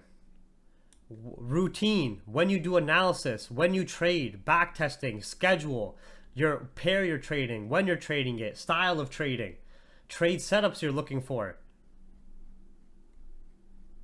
You guys, I'm sorry to say, but the hyenas, you guys are not about this life. You're not about this life. All right. Did anybody from the Gulag Hyena chat send me their trading plan? Nobody. How come none of you guys sent me a trading plan? What is this? This is some of the key points. This is dog shit. What do you write this on a fucking restaurant napkin? What is this? You guys are not about this life. You guys are not about the one hyena in the chat. This is who sent me his trading plan. Sent this, and you guys are trying to tell me about trading, about psychology, about markets, finances, technicals. Get out of here, man. You guys gotta. I'm not saying this to make fun of you guys. I'm saying this so you guys can take trading more seriously. All right, you know what? I fucking had enough. I'm gonna tell you guys the fucking truth. 90% of you guys are going to become addicted to trading, and it's going to be a gambling addiction for you fuckers. Do you understand me? 90% of you in the YouTube chat are going to develop a gambling and trading addiction. Just being on your phones, just being on your screen, no plan, no long-term goals, no short-term goals, none of that. And guess what? You're going to be joining this group. You're going to go watch Raja's stream. You're going to go watch some London stream. You're going to watch my stream. You're going to watch other people. And you're just going to keep going up and down. The trading addiction is going to turn into gambling. You're going to get gambler's fallacy. You know what that means? You know what gambler's fallacy is? It's when you go to a casino and people will be hypnotized by small wins. So you'll lose. Let's just say you lose. You go to the casino and lose $500 over a collection of games. But then you try again and you make $100. Gambler's fallacy has that person thinking they did good, that they're winning now. You know what I mean? The same thing happens in the markets with 99% of retail traders. They'll keep depositing small amounts, they'll keep losing and losing and losing, and then the one time they make a little bit of profit, they get gambler's fallacy and they think, oh, okay, I can do this. And guess what? They go back on the losing streak, they go back to taking more losses. I am not here to lose money. Loose money. Risk to reward, 1 to 3, 1 to 5, 1 to 10. Risk management, gut feeling. Gut feeling? What is this? Wait, what the fuck is this? Gut feeling? What do you got? Fucking stomach ache? You gotta take a shit? You got diarrhea? What gut feeling? These are not trading plans. The one person in the gulag. Okay, but you know what, Sid? I give you respect, Sid. At least you sent me what you got. But you can really upgrade this and have a much more efficient trading plan. Should I upload the trading plan webinar to YouTube for these guys or no? I'm gonna let the private chat let me decide that. Should I upload the trading plan webinar to the YouTube chat, to the YouTube? No? No? I got an hour-long webinar on just about making trading plans. Nah, you guys are right. You guys are right. You guys are right. No, they don't want it. They don't want it. Alright, so we're getting that 4-hour upper wick made, and on GU, same idea. So no entries yet on GU. Same thing with UCAD. We're just making this lower wick for the time being. No entries yet on UCAD. No entries yet on GU with the new 4-hour candle yet. I told you guys we expected a deeper pullback with the new 4-hour candle. Shit, man, we missed gold buys. We missed the gold buy scalp because you fucking donkeys had me ranting. I'm fucking ending the YouTube stream. Why do I even stream on YouTube? What's the point of this? What's the fucking point of this, man? I'm not insulting anybody. I want you guys. I don't want you guys to keep fucking losing money. I'm not insulting you guys. I don't want you. What's more insulting? Me telling you guys to make a trading plan and take trading seriously, or you guys burning your accounts? You guys keep losing your money. You keep depositing and losing, depositing and losing. What's more insulting to you? Constantly losing in the market and becoming a gambler and becoming addicted to trading, or somebody telling you, yo, take this shit seriously? You know what I mean? Sid, I appreciate your effort. I appreciate you having the balls to send me your trading plan.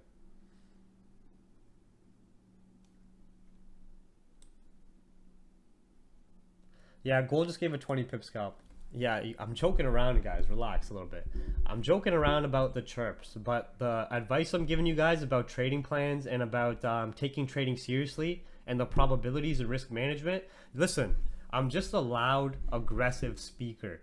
Don't take my tone as offensive. It's just how I fucking speak. I swear, I speak very aggressive to the point. My voice gets louder. I'm not angry. I'm not fucking mad at anybody. It's just me. That's my personality. You know what I mean?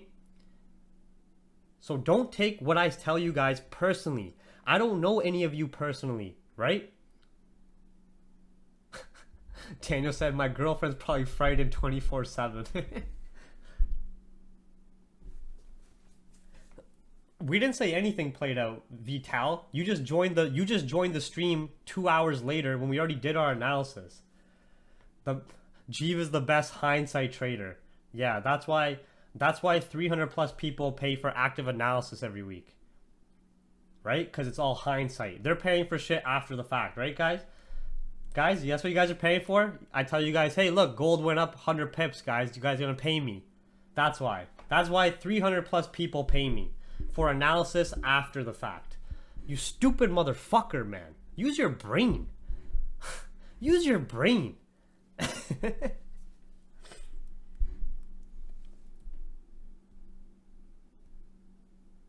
People have different strategies. It's better to deposit money and lose. Example, I have 10K and deposit 1K and play all in pyramiding because one trade pays for everything. That's dumb fucking logic, man. You guys have no clue about math, probabilities. Come on, man. Come on. That's dumb logic, the bill. What is that logic? Yeah, what is that logic? This is what you guys bring to the table, man. Come on.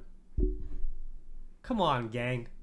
You guys, the reason why I do these YouTube streams is to get more exposure for Capital Hungry, but it's also because I see potential in the YouTube community where all they have to do is learn.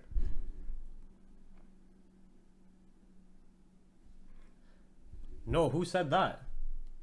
Who said I didn't? You're just making up shit, Vitali. The fuck? You can go on any website on the Capital Hungry YouTube and see that. What the fuck? What do you think the Zoom chat is all the time in every stream? What do you think the Zoom chat is? Some of you guys, man. Oh, we have another. Holy fuck! Is this a trading plan? No way. Shit, man. I don't. Fuck, man. God damn it, bro. This is.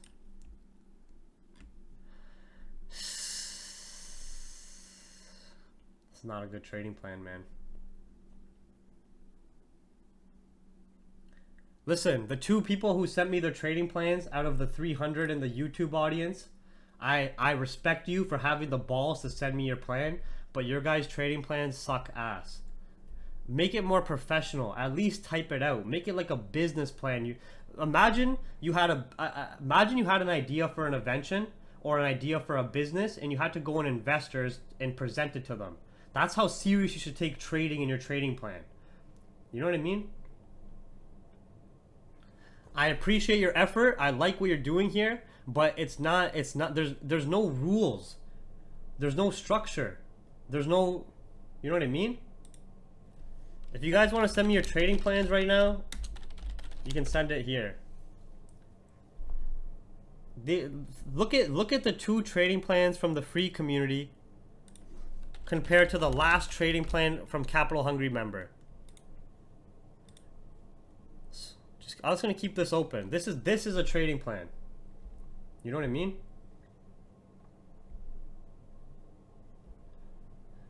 So what are some key points to take trading more seriously? Good question. Number 1, make a trading plan. First, you have to understand your risk adversity, your lifestyle schedule, how much time you can put into studying the markets, what times you can actively trade. Are you going to be trading and sticking to one style? Are you going to be trading a scalping style? Are you going to be an intraday or day trader? Are you going to be a swing trader? If you're a scalp trader, you're most likely going to be looking at the charts during a session period for a time window. If you're a scalper, you should only be trading one session for maybe a 2 to 3 hour window max of where you look for your scalps with a 3 strike rule on scalps. But if you're a day trader or a swing trader, you're probably going to be more trading on an alert system. But this is a trading plan.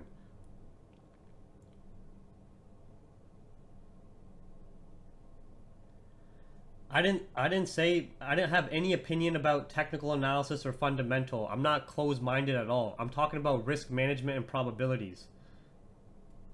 May work as well. For example, there's a guy who deposits 2K, loses, and then a week ago he got 14,000%.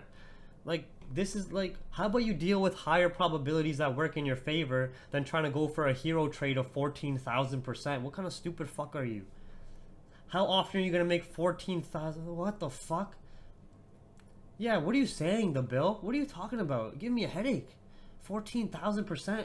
What? It's not 100 of what? You don't even know how to spell lose.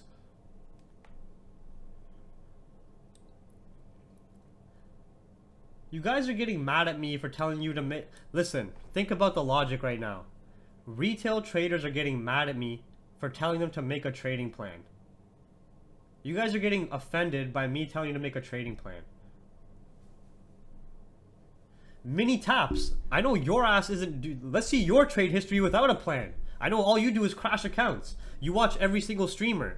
You're directly in the group of people who don't study the markets, and all you do is jump from stream to stream, look for trades to jump in based on someone else's information, and you have no plan yourself. I know you're not making a fucking dime. The people who are making these plans have a much higher probability than you goofies. It's just the truth. Whether you guys want to hear the truth or not, it's the truth.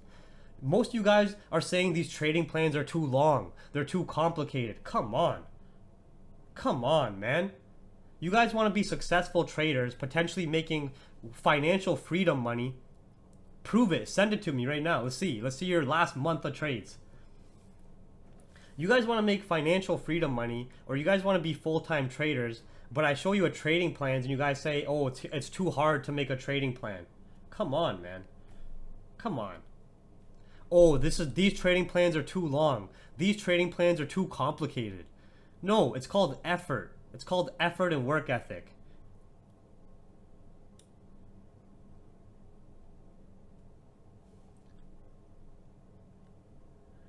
Jeev, you said that your point is to help people not losing money, right? Why don't you fucking help us and Raja gives us tons of value for free and also has paid members. Okay. Jeev, how come you don't give back to the community? Jeev, how come you don't show us how to stop losing? Is that what the fuck you just said to me? You fucking piece of donkey shit. What the fuck is all of this? What do you think this evolution of a trader webinar is? What do you think these various psychology webinars of normalizing losses in trading? What do you think all this is? I just told you guys, there's tons and tons of webinars here for free. Psychology, risk management, trading plans. What do you think all this is? What do you think this is? This webinar actually talks about making trading plans. This webinar actually talks about making trading plans. This webinar actually talks about how to take trading seriously.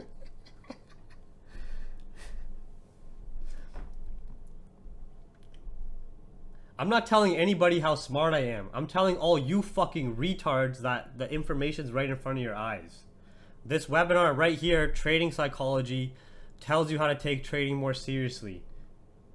I'm like, sorry, man. You're telling me, Jeev, why don't you show us how to take trading more seriously? This shows you how to take trading more seriously. This one webinar shows you that.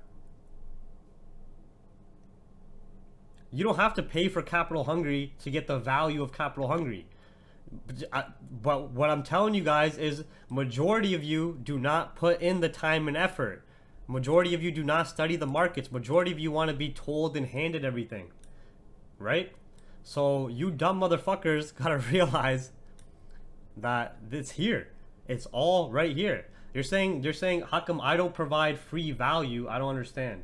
What do you think these 100 webinars are? Do you think these are empty 3-hour-long webinars? Right? You said, Jeev, how come you don't provide as much free value as Raja? Well, what is all of this? This is free here. This is free. What do you think evolution of a trader is going to teach you about? You have fundamentals, technicals. What do you think this stuff's going to show you? You think these are empty webinars? You know what I mean? What do you think psychology webinar, normalizing losses in trading? What do you think this is going to teach you about risk management, psychology, and trading? Hundreds.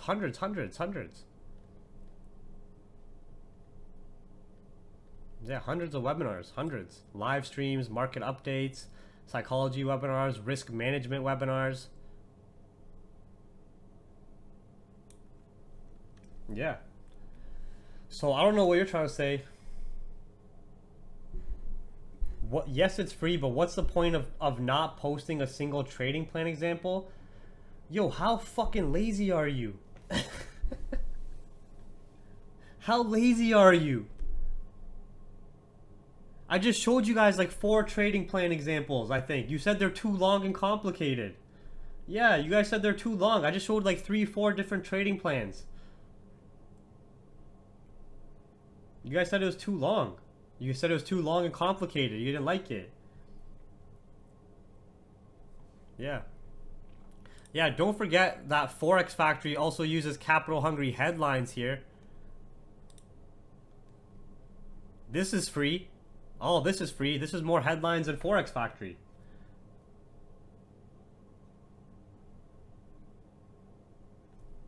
So you have 100+ free webinars. You have free fundamental and news headlines, and you're telling me to give more value and to hold your hand even more in a market that depends on you as an individual. You know what I mean?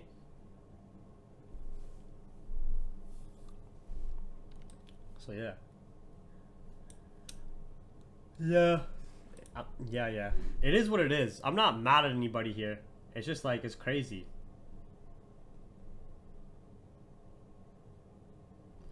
Yeah, if you guys want to send me your trading plan. Oh, some of you guys sent trading plans? Sure.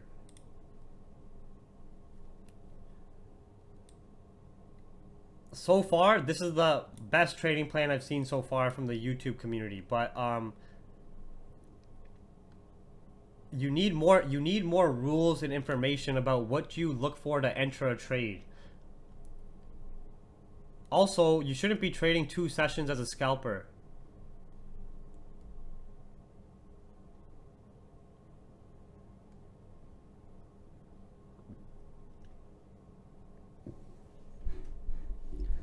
Good job sticking to one pair. Good job typing your trading plan out. But you should not be. This 2 session trading will lead to over trading. Your 10 to 15 pip goal, right? Okay. If you have a 10 to 15 pip goal, what's your risk versus reward? What's your stop loss? Right? What's like, are you going for 1-to-1 RR trades, like a 10 pip stop loss for a 10 pip take profit? Because I don't see that as very high probability. You're gonna have to have a very high win rate to be consistently profitable with that, or have very good trade management to close losing trades at like 2, 3, 4, 5 pip losses, right? Because if you're going for 10, 15 pip take profit and your stop loss is that large, then it's not the best, most favorable risk versus reward ratio. When you have a very tight risk versus reward ratio, 1-to-1, 1-to-2, that means you need a higher win rate of trades. But having a higher win rate of trades is not the best thing to do. It's much easier to have a higher risk versus reward, like a 1-to-3, meaning you're gonna risk a 10 pip loss to make potentially 30 pips, and with that you can have a 50% win rate and still be profitable. Okay? That means if you risk 10 pips to make 30 pips and you take a stretch of 10 trades, you could lose 5 out of 10 trades and still be profitable. Do you understand? So this is so far the best trading plan I've seen from the YouTube community, but you need to choose 1 session to trade. You need to have more rules about what your entry confirms are and picture examples of ideal trades you take. You also need to have your set risk versus reward ratio you go for. Then you can have an effective win rate. Trading 1-to-1, you need a higher win rate, which puts a lot of pressure to perform on an individual. All right. So a lot of people on YouTube or on social media who advertise at 80-90% win rate, it's not effective. It's not realistic. Sorry. That's majority of the time just to sell something. It's not realistic to have an 80%, 90% win rate. For example, manual bank retail traders back in the day before innovation and technology took over used to have a win rate. I'm talking about manual desk traders at Goldman Sachs, at Morgan Stanley. Do you know what their win rate was on average? Their win percentage rate? 53%. They won roughly 5 out of 10 trades in a stretch, but they were still heavily 52 or 53%. But they were still heavily profitable because of their risk versus reward ratio.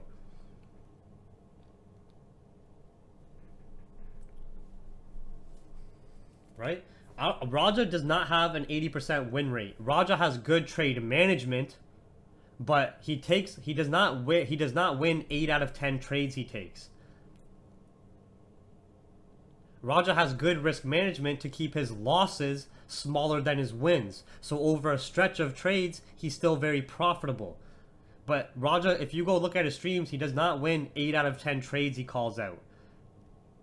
Right? And there's nothing wrong with that.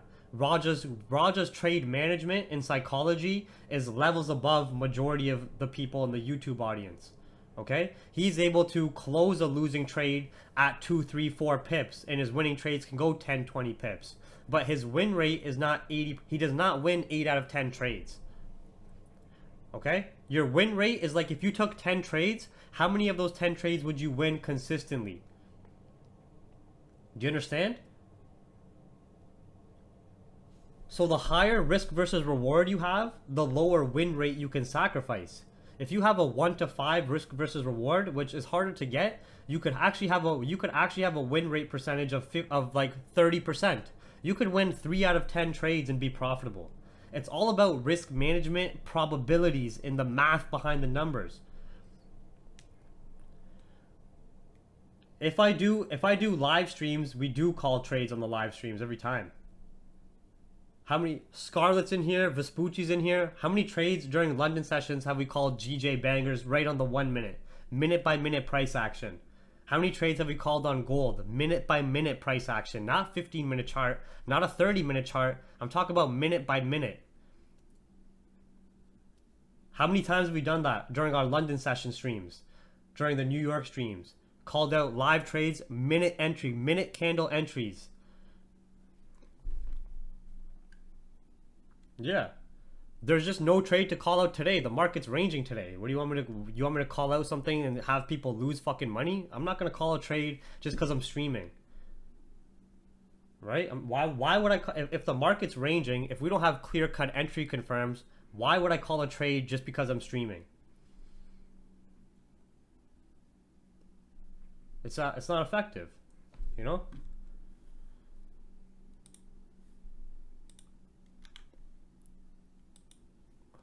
Oh, this one looks good. Oh! Whoa, are you from the YouTube chat? No way. Who's this? Who's M? Willie? Willie, are you in the chat right now? YouTube chat? Comment in the YouTube chat, Willie. If this is whose plan is this?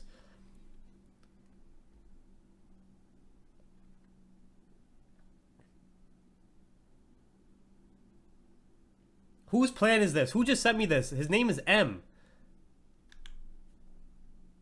Who are you in the YouTube chat who sent me this? Great fucking job. I didn't get to read it yet, just effort-wise so far. This is awesome.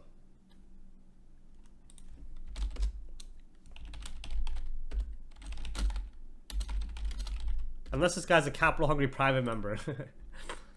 But this is a good one. Alright, let's look at this one. If I speak closer to my mic, I'll be way too loud. I talk too loud. William, Mr. William Caher in the YouTube audience. Wow. Okay, let's look at this. Mission, to make most money with minimal risk. Currency pairs, sticking to 2 pairs. Now, the only thing is, are you scalping?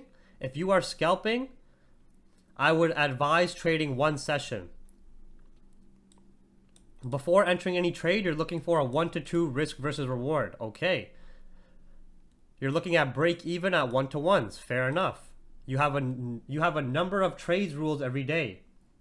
William Caher in the YouTube chat. Everybody give him props. Everybody give him props in the YouTube chat. Wow, very nice. You have your daily goals. You have your money management. You have your journaling process. Oh, wow. You have your step-by-step trade execution process. Check for news. Mark up significant support and resistance. Mark up minor zones. Look at the higher time frame bias. Your stop loss based on market structure. This is very good. Round of applause for William. Round of applause for William. From the YouTube audience, this is very nice. Very nice plan. Very nice plan. Very nice. I love the format. I love how you even made it more professional. You're taking this shit seriously. William, you are taking trading seriously. Even if you don't find success with this plan right away, if you stick to this, you will 100% be successful down the road. 100%. 100%. Very good job here. Very good job. Very good job. I love it. I love it. Yeah. Listen, I'm not gonna talk shit if somebody's actually doing a good job. You know what I mean? Look at UN. William, can you please post your trading plan? Go make your own, you fucking lazy bum. Nah, if William wants to share it, he can share it with you guys. I'm not gonna share his plan to the public. He put time and effort to do this. Now you guys want to copy it. Now you guys want to copy and paste it, eh? No. William, great job. Davey, oh, I checked yours, right? I think.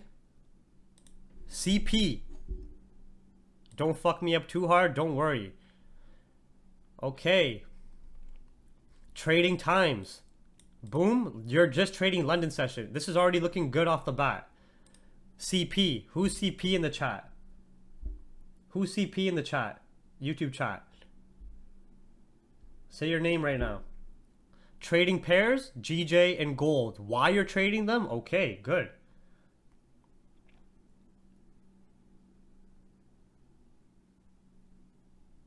Trading style, scalps.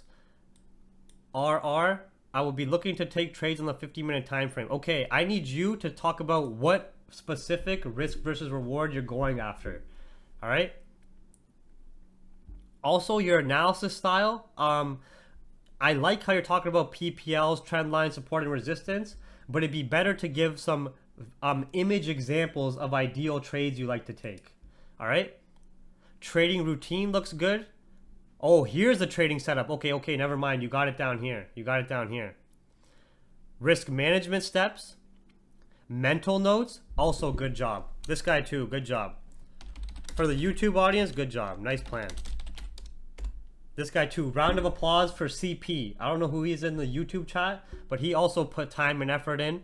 He went through some mental reminders, risk management reminders, analysis examples, what he looks for trading management.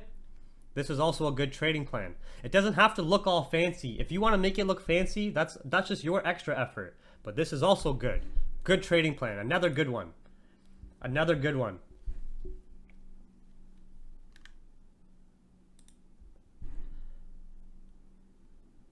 Hey, Jeep, I don't have a trading plan. I keep notes in a Discord.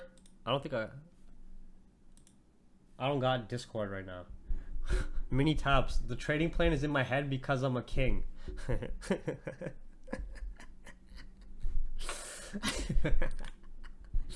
Fuck, man. Okay, so we checked the paper one. We checked this guy's. We checked them all. I only got 4 trading plans from the YouTube audience. 2 were really good, 2 were really bad. So 50% win rate. Hey, that's good. 50% win rate.